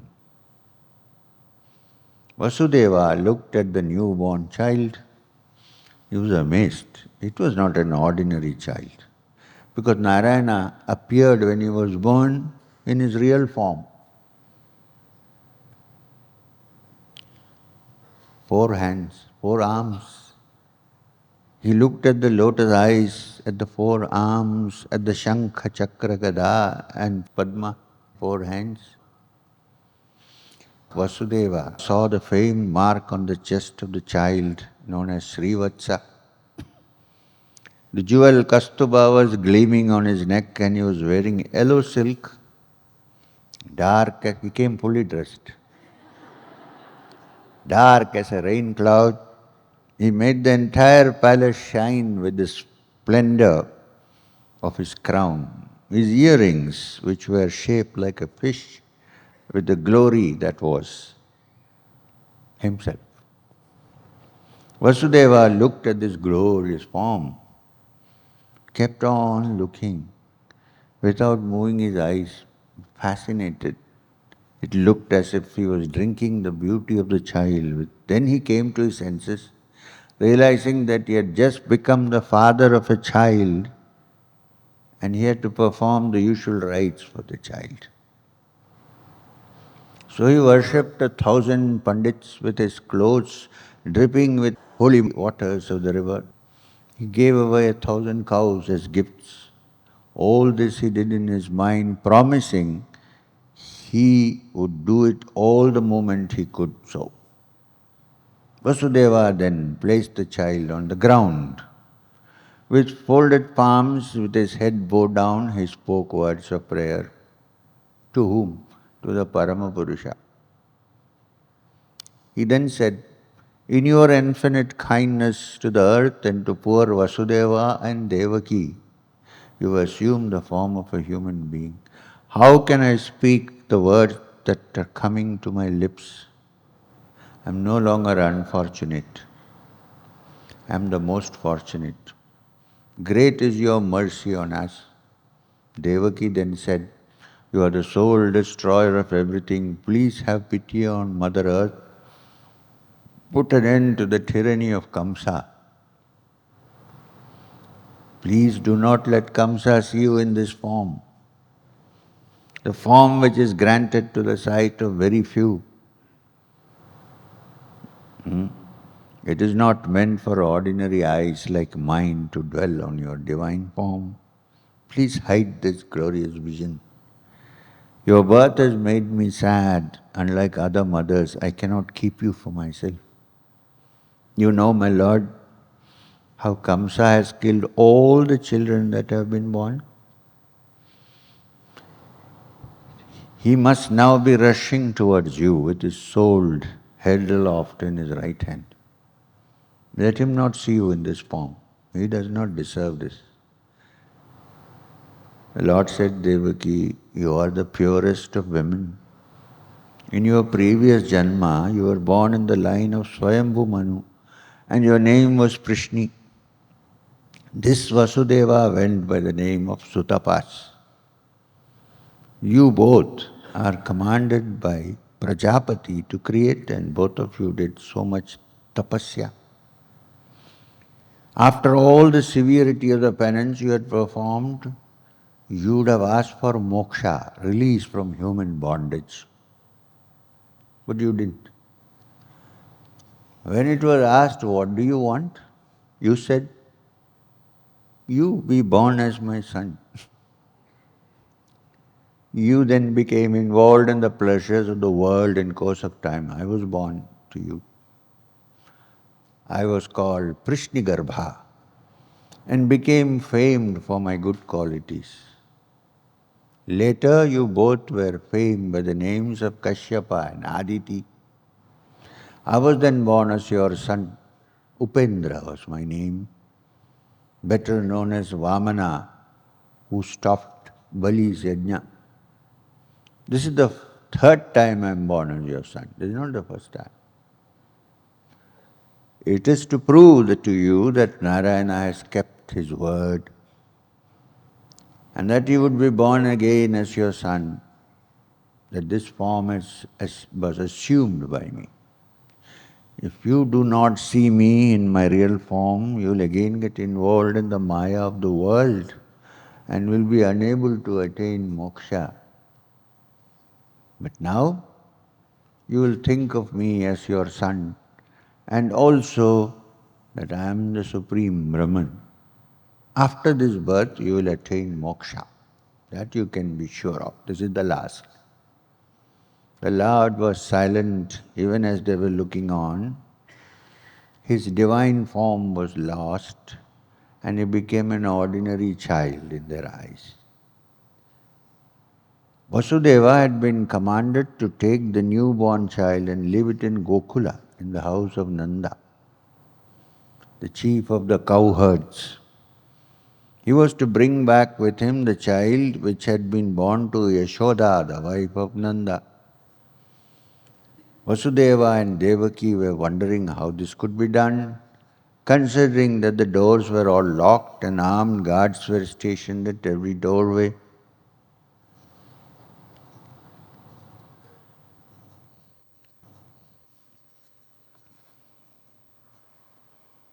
Vasudeva placed the child in a small wicker basket, covered him with his upper cloth. He held the basket in his hands and looked in despair at the locked doorways. A miracle was seen. The locks snapped open on their own accord, and with amazement writ on their faces, they watched the door swing open. Vasudeva walked towards the door and found that the watchmen were all in deep sleep. He walked out without any trouble and reached the banks of the river Yamuna. The sky was suddenly overcast and dense black clouds formed in the heavens. Rain began to fall in torrents, and Vasudeva did not know how he was going to cross the river, which threatened to brim her banks.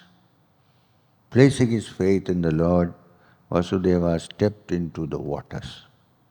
Without his knowing, Adishesha followed him. With his 1,000 hoods, he protected the child from the rain. The river Yamuna, whose waters had swollen so much because of the downpour caused by Indra himself, suddenly gave way to Vasudeva. Even as the ocean gave way to Sri Ramachandra when he wanted to cross the sea and reach Lanka. Vasudeva reached Nanda Gokula. Following the commands of the Lord, he went straight to the home of Nanda. He reached the apartments of Yashoda, Nanda's queen. Vasudeva saw a child lying by her side. Gently he lifted the child, placed his own son on the side of Yashoda. He placed the other child in the basket. It was a girl. The entire Gokula was asleep, like in a trance. Vasudeva traced his steps back to Mathura and came back to his prison. He placed the child by the side of Devaki, and he found that the doors had locked themselves. He placed the irons on his ankles and hands, and they waited for the coming of Kamsa. The palace was aroused by the lusty cries of a newborn child. The guards who were at the doorways rushed to the presence of Kamsa and said, "My lord, Devaki's child has been born. We hurried here at once to inform you. Kamsa was lying on his bed, trying to sleep. Sleep had forsaken him long ago. Ever since he knew that Devaki was with this child, that was her eighth child, he knew no peace. Seeing the unearthly halo which surrounded her, he knew that the child would be the death of him. So he could not sleep. When he heard that the child had been born, he snatched his sword and with his hair flying in the breeze, he rushed to the prison which held Devaki and Vasudeva. Devaki saw him and thought it was the god of death who was coming towards her. So terrible was the look on his face. She fell at his feet and said, "My beloved brother, please do not kill this child. Spare her to me, because it's a girl which has been born to me. Every one of my sons I gave you and you killed them all, but this is a girl. What can a poor girl do? I am sure she is incapable of fulfilling the prophecy which frightened you. Please spare her. Killing a woman is a terrible sin. Do not commit that folly. I was once dear to you. In the name of that love, I ask you, please give me this one child." He held the child to her bosom and held it tight. Tears were bathing the form of the newborn child. Devaki's prayers fell on deaf ears. Kamsa was like one possessed. The fear of death had made a beast of him. He snatched the child roughly from the weak hands of his sister and holding the child with its tender legs, tried to dash it against the piece of stone. The child, you know who the child is, was Vishnumaya, who slipped from his grip and flew into the sky. Amazed at what had happened, everybody looked up. There, high up in the sky, they saw the form of Devi. She held several weapons in her hands. Her neck was adorned with a garland of sweet flowers. There were Siddhas, Charanas, Gandharvas, Apsaras, Kinnaras and other celestial beings around her. And they worshipped her. From above the world, from the sky, she was poised. She spoke to Kamsa and said, "Stupid fool, how foolish of you to try and kill me. What can you achieve by killing me? Your enemy, the Lord, the child which is destined to kill you, has already come. Do not kill innocent people without cause of no reason." Then she vanished from the sky and the earth was left in darkness. The miracle which happened and the words of Vishnumaya had a strange effect on Kamsa. He was suddenly ashamed of himself for his spite against Vasudeva and Devaki. Full of remorse, Kamsa with his own hands removed the handcuffs and chains which had bound their hands and feet and said, "Oh my dear sister, my dear Vasudeva, I feel extremely sorry for all that happened to both of you because of me and my cruel nature. In my love for myself, I became a demon and killed all your children. My heart had become empty of all compassion. I dread to think of the future, about the special hell which will be waiting for me when I am dead. I have been guilty of child murder." For a while he was silent and then he spoke again. "I have known that human beings speak lies to serve the purpose. Till now, I did not realize that even God speaks lies. Believing the words of an unknown voice from the skies, I killed my sister's children. Devaki, please forgive me. Do not grieve for your dead children. This earthly body of ours is then Vedanta. It's transient. It is like a vessel made of mud. When broken, the pot loses its form, even so the human body. When death comes, there is no cause to grieve, etc., etc. Devaki and Vasudeva, being very noble and good, realized that he was genuinely repentant and unhappy. They raised him up and told him, "We have forgotten all your faults. My dear brother, what you say is right. It's only the unwise, those uninitiated in the truth about the Atman. It is they who suffer from the pain of separation and pleasure due to passing things. If the truth is realized, we will never more be involved in the world of pain." When he found out how noble and forgiving they were, Kamsa felt even more humble, and taking leave of them went back to his palace with a light heart.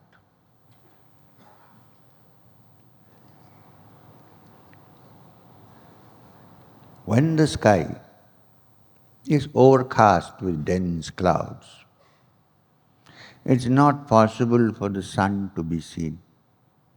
At times, the clouds do part for a moment and there's a gleam of sunlight caught by the eye.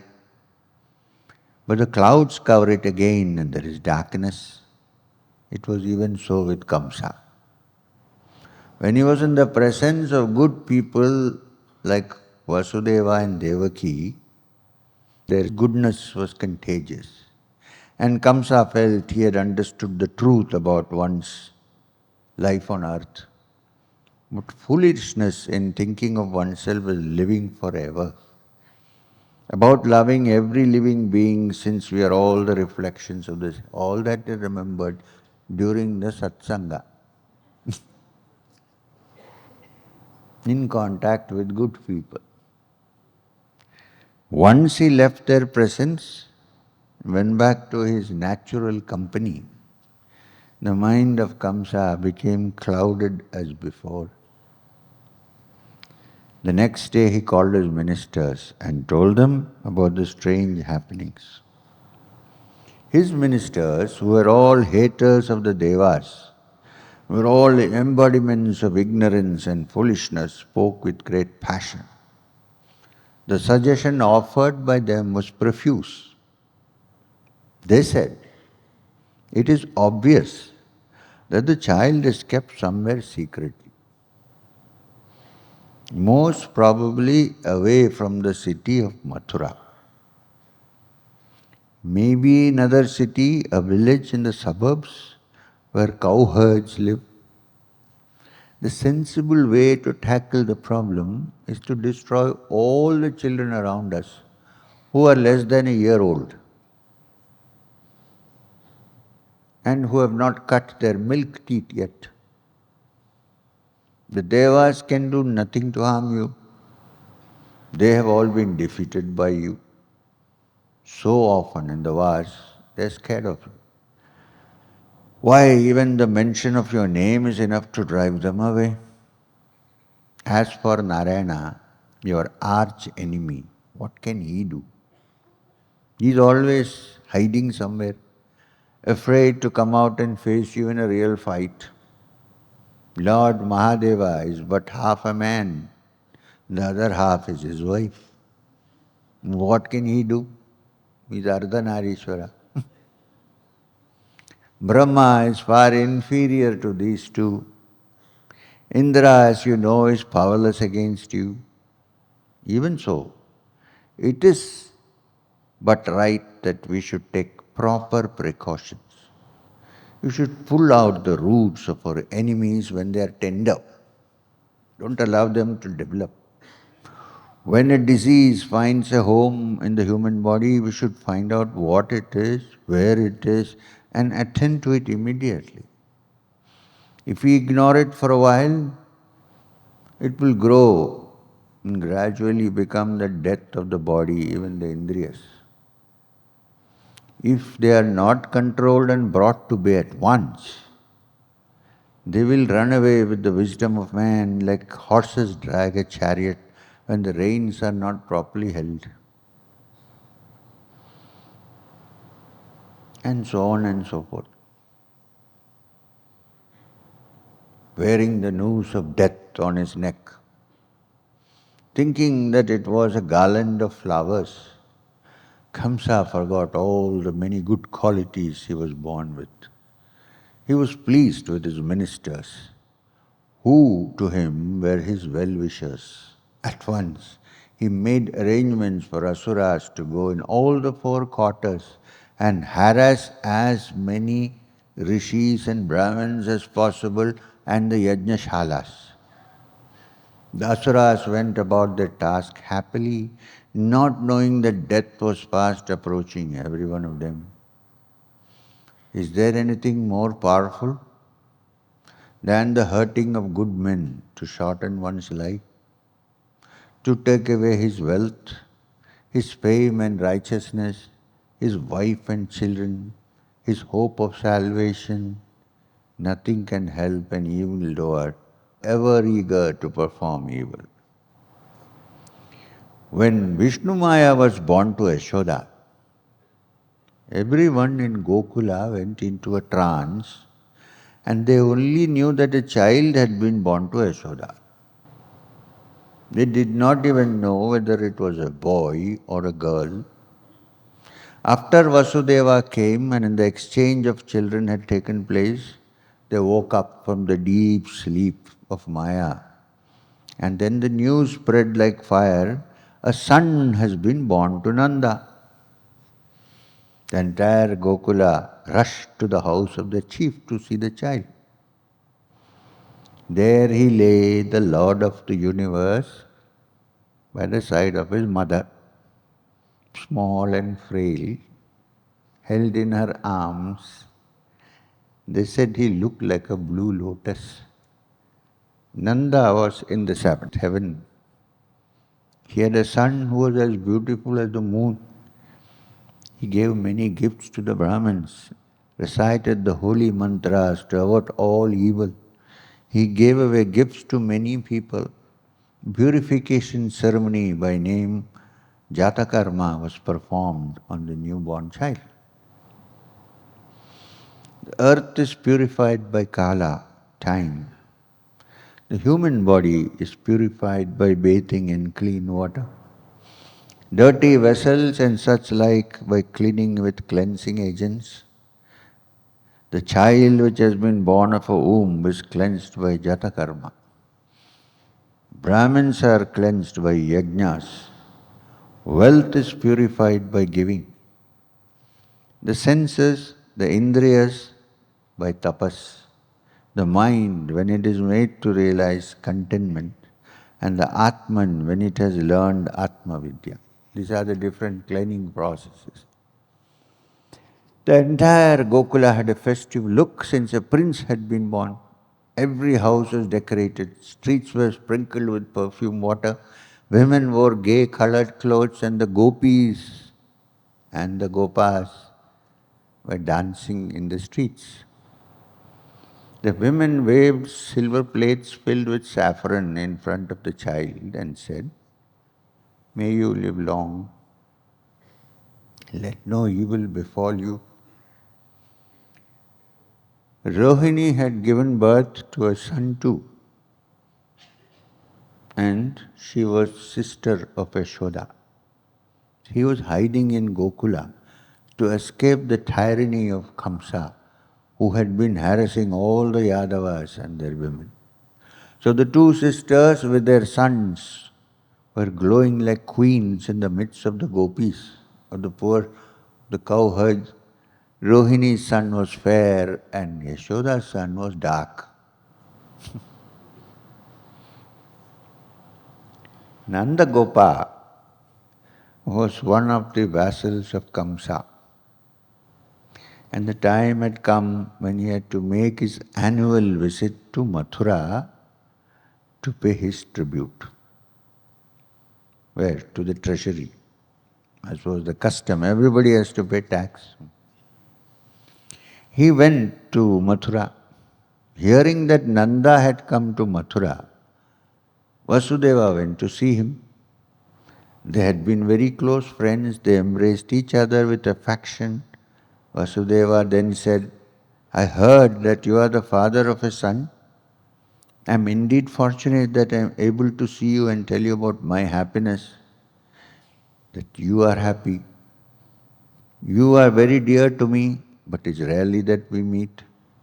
In this world, those who love each other, those who would love to be together, always are very rarely granted their wish. We are like pieces of driftwood floating on the surface of the waters of a river which flows on and on. Time. We meet for a while we are together, then time passes and our paths become different. I am happy, however, to know that you are surrounded by your people in Gokula. I hope that my son is well, since you and I are like one soul in two bodies. He is as much my son as yours. Nanda spoke with tears in his eyes. You have been very unfortunate. Your sons have been killed by Kamsa. And the last one was a girl child. She too, I am told, left you and flew into the sky. Fortune, good or bad, rules the life of man, and we are powerless in the presence. Misfortune has been a constant companion so far. Who knows? Times may change. However, man who does not set any great store by the wayward ways of fortune is the one who has understood the truth about the Atman. Such a one is unmoved by the vagaries of life. Vasudeva replied suitably and said, My friend, do not tarry in Mathura too long. You have paid your dues to the king. I feel that there are evil omens to be seen in Gokula. It is better that you hurry back to your wife and child. They took tender leave of each other. Nanda proceeded towards Gokula in a cart drawn by bullocks. His mind was uneasy since Vasudeva had spoken of evil omens. He knew that Vasudeva would not have spoken thus unless something was threatening them. Praying to Narayana, Nanda hurried his dear bullocks and travelled to Gokula. Kamsa thought the time had come when he should act according to the advice of his ministers. He decided to begin the killing of all the newborn children in the country. He thought up methods of doing it, finally decided on the right person to execute his orders. The wife of one of his mentors went by the name of Putana, and she was a dreadful asura. Kamsa summoned her to his presence and told her what he wanted her to do. Without a calm, she agreed to do as she was bid. This Putana, from that moment, began wandering at will in the nearby cities and villages, places where people had their homes. Is it not a fact that the asuras can show their power only in places where the praises of the Lord are not heard? One way to keep out asuras. Keep chanting the name of the Lord. When such is the case, how could Putana ever hope to do harm to the Lord himself, who was living in Gokula in human form? Wandering as she was at will, one day Putana, who was flying in the air, saw Gokula. And since she had not gone there yet, decided that she would go there. With her powers of Maya, she changed into a beautiful woman and went to the sacred spot by name Gokula. She looked around, seeing a large house where a number of women were coming and going. She entered the house. It happened to be the palace of Nanda. Putana had tied her hair up in a loose knot and placed a wreath of jasmines on it. With her wide hips and lovely breasts, she caught the eyes of everyone. She was indeed charming.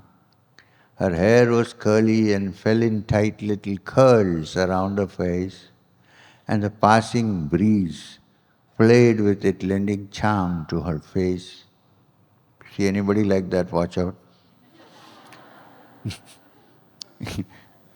She smiled often, and in her hand she held a lotus. The gopis thought that it was the goddess Lakshmi herself. Simple gopis. The gopis thought it was goddess Lakshmi. So beautiful was Putana in her disguise. She won the hearts of the simple gopis who were all guileless. She entered the house of Nanda and reached the courtyard where the Lord was. He had concealed all his glory in the form of a small child, and he was like a live coal covered with ashes. It was by chance that Putana saw this beautiful child in the cradle. Soon as she set foot in the courtyard, the child closed his eyes. Perhaps the Lord knew that she would be blessed with His grace if his eyes fell on her, so he closed his eyes. And that would indeed be a hindrance to his task, appointed task, destroying the wicked and protecting the good, for which purpose he was born, so he didn't want to look.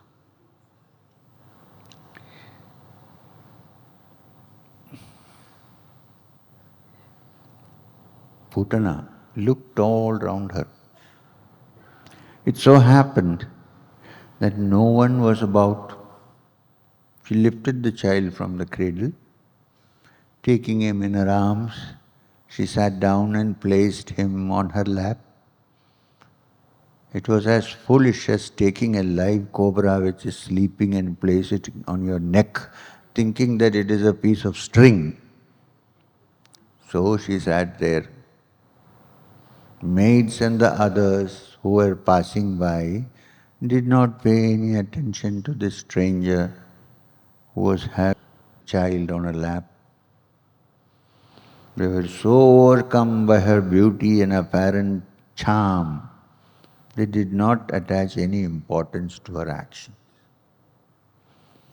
Putana then loosened the knot which held her.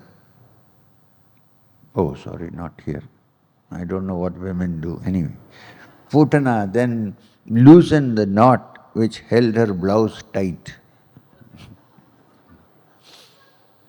And with the child on her lap, she put his lips to her breast, which was full of poisoned milk. The Lord held her breast firmly in his two little hands and began to suck lustily. After a few seconds, she realized that he was sucking her life out. She was in great pain, and all her vitals were tortured when he sucked at her breast. She began to scream. Her purpose was all forgotten. Leave me, she kept on saying, and the child wouldn't leave. Try to pluck her breast away from the mouth of the child. No chance. She shrieked in agony, and the earth, the sky, the planet shook in response. So loud was her pain-filled voice. People thought that there was a thunderbolt which had fallen on the earth somewhere. The last cry of agony, Putana lost her life. Her beautiful form was gone.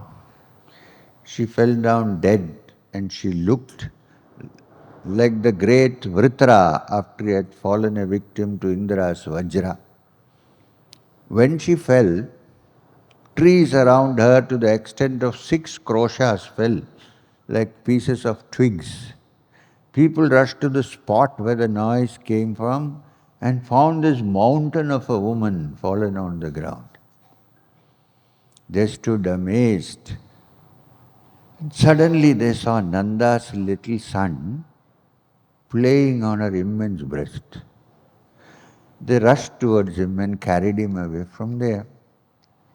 Yashoda and Rohini then performed so many of the rites which are meant to protect a child from evil, and they all stood round the form of dead Putana. Yashoda hurried inside with the child, fed him at her breast and put him to sleep and covered with a piece of silk. Nanda arrived just then from Mathura. He was taken aback at the scene which met his eyes. He told everyone, "Indeed, my friend Vasudeva has divine gifts." Or else, how did he know that there would be danger here? He told me to go back quick. It took all the Gopas a long time to move the body of Putana, huge. They had to cut her up like they would logs of wood, and piling them all up, they set fire to it. That was a funeral pyre. People were amazed. Why? When it was lit up, the glowing pyre, people were amazed. There arose from her burning body the perfume of sandalwood and divine scents. No one could explain this. Rakshasi, Asuri, being burnt, beautiful smell of sandalwood and divine scents coming from it. Putana, who was an Asuri, he was killed by the Lord. He had drunk of her breast, and all her sins had been sucked out. She had become purified since she had touched the Lord, and he had touched her with his lips. Fortunate Putana. When the grace of the Lord is given to a woman who wanted to feed him with poison, what then of those who worship him with milk and paisa as offerings? Fortunate indeed was Yashoda and the gopis and the cows in Gokula who fed him with milk. They reached moksha from which no one comes back to the earth. The cowherds could not connect the divine scent which pervaded the place. They just wondered as to where the perfume came from and went to their homes. Nanda was then told about how a beautiful woman came into Gokula and deceived everybody. They talked about it far into the night and went to sleep, still unable to explain how the child had managed to escape from this dreadful woman. And once they offered up prayers to Narayana for protecting the child. Now there is something called a Phalashruti always. A Phalashruti means what happens if you listen to this story. Anyone who listens to the story by name Putana Moksha,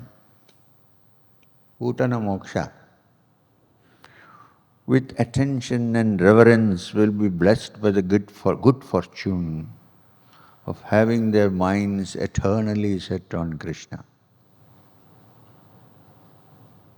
They will have unswerving devotion to Krishna. King Parishit then said, "My Lord, you have told me the stories, many avatars of Narayana, Matsya Avatara was wonderful and so were the others. And the purpose for which the Lord assumed these avatars amazed me and filled my ears and my mind with undiluted pleasure. But this avatar of the Lord, I feel, is the most beautiful of them all. I have been told that listening to the stories of Krishna Avatara makes the despondency in the mind vanish. And the many desires which make a man unhappy, they also vanish. The mind becomes cleansed of all impure thoughts. The mind thinks only of the Lord, and it wants only the company of the devotees of Narayana. Please have the goodness to fill the last few days of my life with the infinite pleasure of listening to the praises of Krishna and about the incidents in Gokula which thrilled all the men who were fortunate to have been with him. Then Sukha continued the narration of Krishna Leela.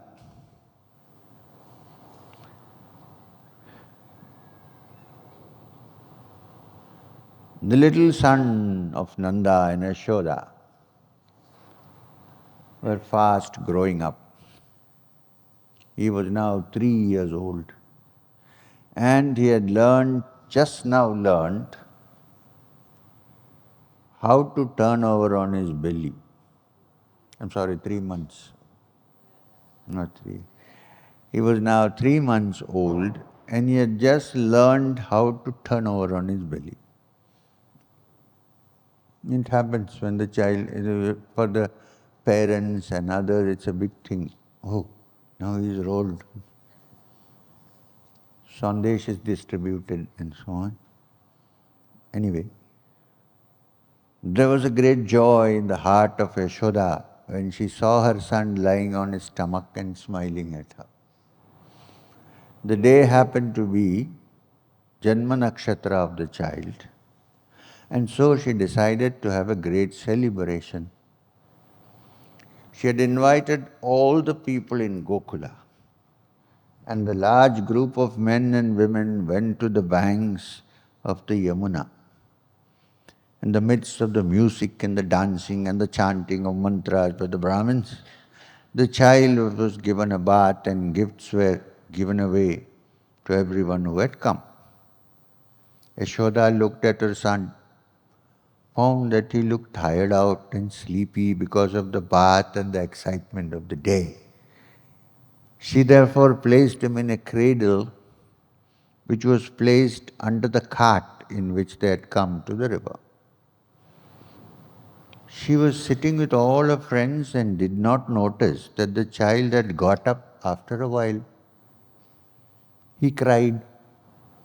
No one paid any attention. And he became very angry. And with his little legs more tender than the creeper clinging to a tree, he kicked the cart under which he was placed.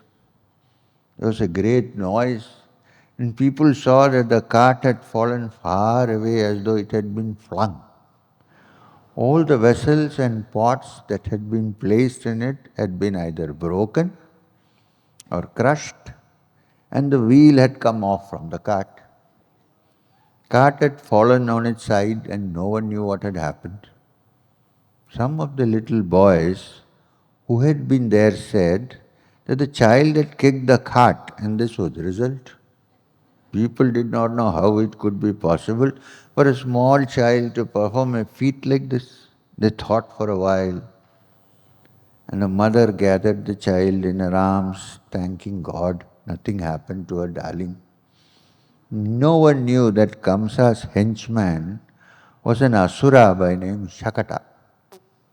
He had come to Gokula and he had entered the wheel of the cart with the intention of running away with the child later. Now these asuras can do anything. They can become wheels of carts, they become microphones. Never know, suddenly they'll Say, why is this fellow chanting the Bhagavad? So, the Lord knew what he was up to, and with a kick of his sacred foot, he had killed the Asura and no one knew what had happened. Then, once Yashoda, after bathing her son, sat in the courtyard with the child on her lap. All of a sudden, she found that the child was very heavy. She did not know why. Thinking that it was just her imagination, she tried to forget it. But the weight became more and more and more, and finally, finding it unbearable, she placed the child on the ground. Seeing that he was sleeping, he went inside the house to clean up. Another of Kamsa's myrmidons, Trinavarta by name, had come to Gokula to kill the newborn child. Ever since Putana died, they must all have come to the conclusion that the danger to their king lay in Gokula, in the form of this dark-skinned child, which was the darling of everyone. Trinavarta took the form of a whirlwind. Everyone in Gokula was suddenly overpowered by the fury of the blast. There was so much power in the current, no one was able to see anything because of the dust. They had to close their eyes and hold on to something firm lest they should be swept off their feet. The 8 quarters were resounding with the noise of the whirlwind, and there was darkness everywhere. People were rushing here and there in panic. Suddenly, the fury of the wind abated. They could now open their eyes. Yashoda, who rushed to the courtyard to take a child, could not find it. She called out to others, and they all looked everywhere for the child, could not find it. Stones and dust were falling from the sky incessantly, blinding them off and on. The search for the child went on, but the child could not be found. Entire Gokula was plunged in woe, since their beloved child was nowhere to be seen. Now what did this fellow do? Trinavarta, in the meantime, carried the child far away high in the sky. His aim was to rise as high as he could and then to dash the child to the ground and kill it. Higher the better. The child, however, had become very heavy. So heavy that he found it impossible to lift the child. He tried to drop it, but it was sticking to him. He found that this heavy child had clutched his neck with his 2 little hands. And Trinavarta found himself choking. It seemed to him as though a huge rock had been tied to his neck and it was throttling him. He could let his breath come only in great grasps. Even that stopped after a while. Why? Breath was gone. When the fury of the whirlwind had abated, the people of Gokula saw the huge form of the Asura fall down. In his arms they found the child. They took the child which was clinging to the immense chest of the dead Asura and gave it to Yashoda. No one could understand how it happened, how the child escaped death at the hands of one who evidently was an Asura. In their joy at getting him back, no one paid much attention to the fact that this young child had killed the Asura. They spoke to themselves and said, those who wish evil to others are destroyed. They die because of their own evil nature. Someone else said, it is fortunate that Narayana looks kindly on us, or else how could the child have lived? Third man said, Nanda has performed so many good actions. He has so much wealth. He has given so much for charity. Such a good man. That is why God is good to him. Everybody forgot that the God was there only sitting. One day, Yashoda was feeding her son. He drank his fill and he was playing with her for a while. Suddenly, felt sleepy and Yashoda was looking at him with a tender smile. He was yawning and his little mouth was small like a flower. When she was thus looking at his mouth which was open, Yashoda was taken aback at what she saw. Inside the little mouth, she saw the universe. She saw the sky, the three worlds, the clusters of stars, the sun, the moon, Agni, Vayu, and the lords of all the quarters. She saw the oceans and all the islands. She saw mountains, forests, animals, everything that had been created. Trembling seized her. She wondered what it was all about. Before she could even think on it, the Lord covered her with his Maya and she forgot the whole incident.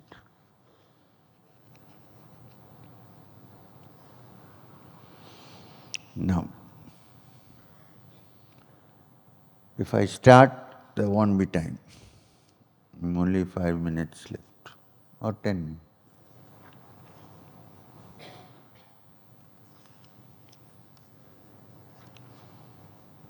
What shall we do?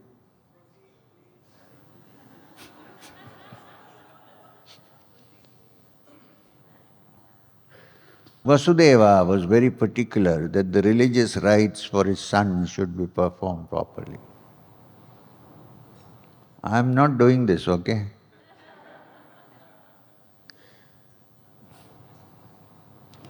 He summoned this is only an instrument. Quack, quack, quack. Vasudeva was very particular that the religious rites for his son should be performed properly. He summoned his family priest, Garga by name, told him about the children who were growing up in Gokula, and asked him to go there as though by chance and to name them and to perform the other rites necessary for Kshatriya children.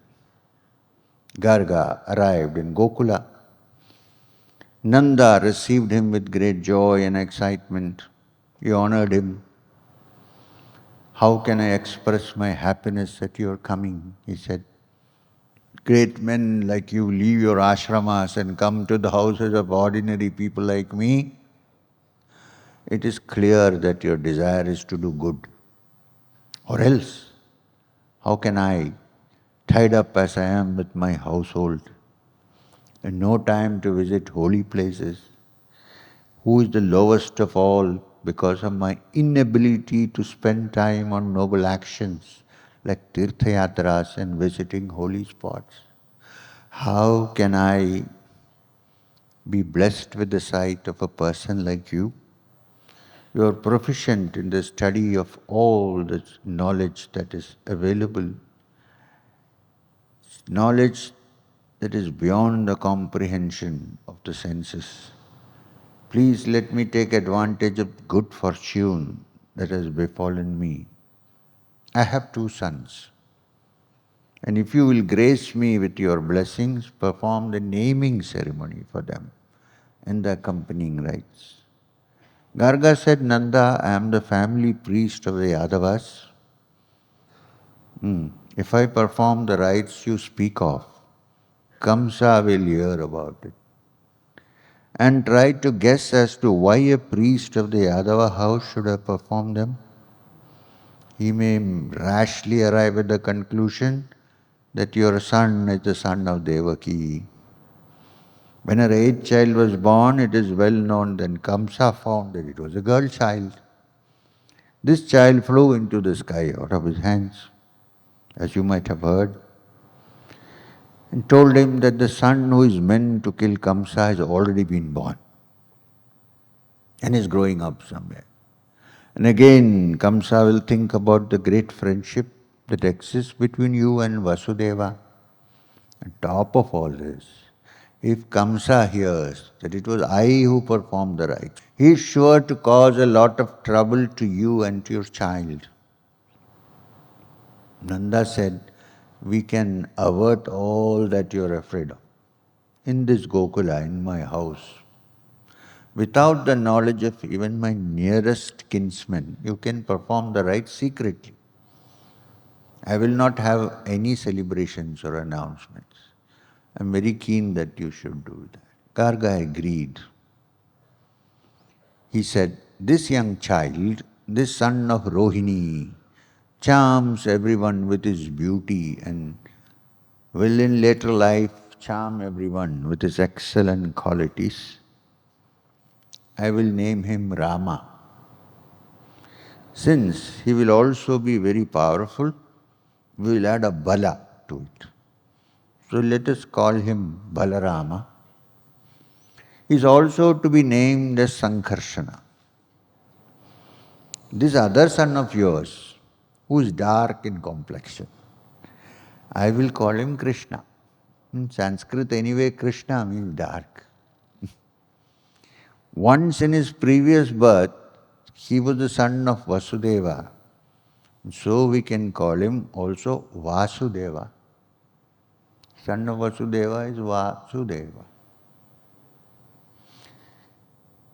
But do not let the name be used, let it be a secret. Why say that your son has many names according to many qualities?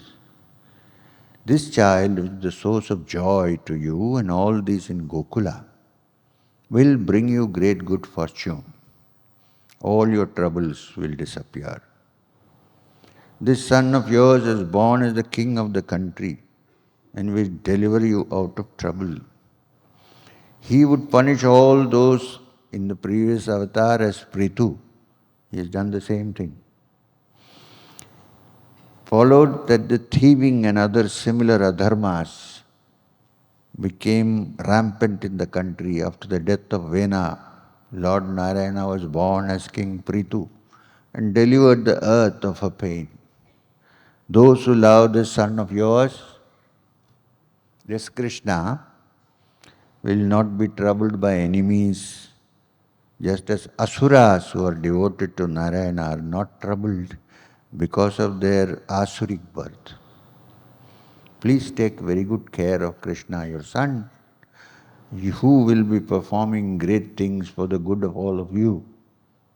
After blessing all of them, Garga left them and went his way to tell Vasudeva and Devaki all about the happenings at Gokula and about the welfare of the children. Rama and Krishna were growing up like the moon during the days of waxing. They were now able to crawl on their horse, and the silver anklets which they were wearing would make sweet music wherever they went.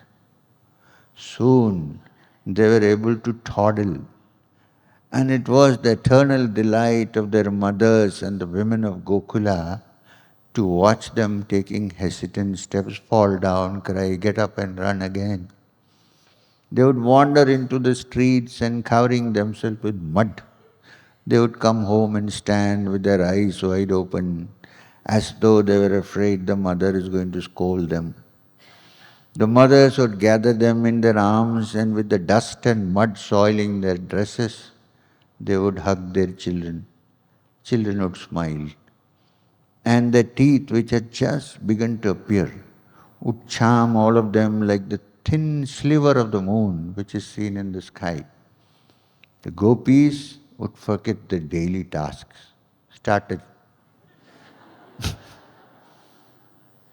Only this much. The gopis would forget their daily tasks. So absorbed would they be in the antics of the two kids in Nanda's house. They grew up enough to run round all over the place. They began to play in Gokula with the children in other houses. For hours on end they would be missing. And Yashoda with Rohini would begin to worry. So passed the days of their early childhood. Tomorrow, we will do Krishna's pranks, 157.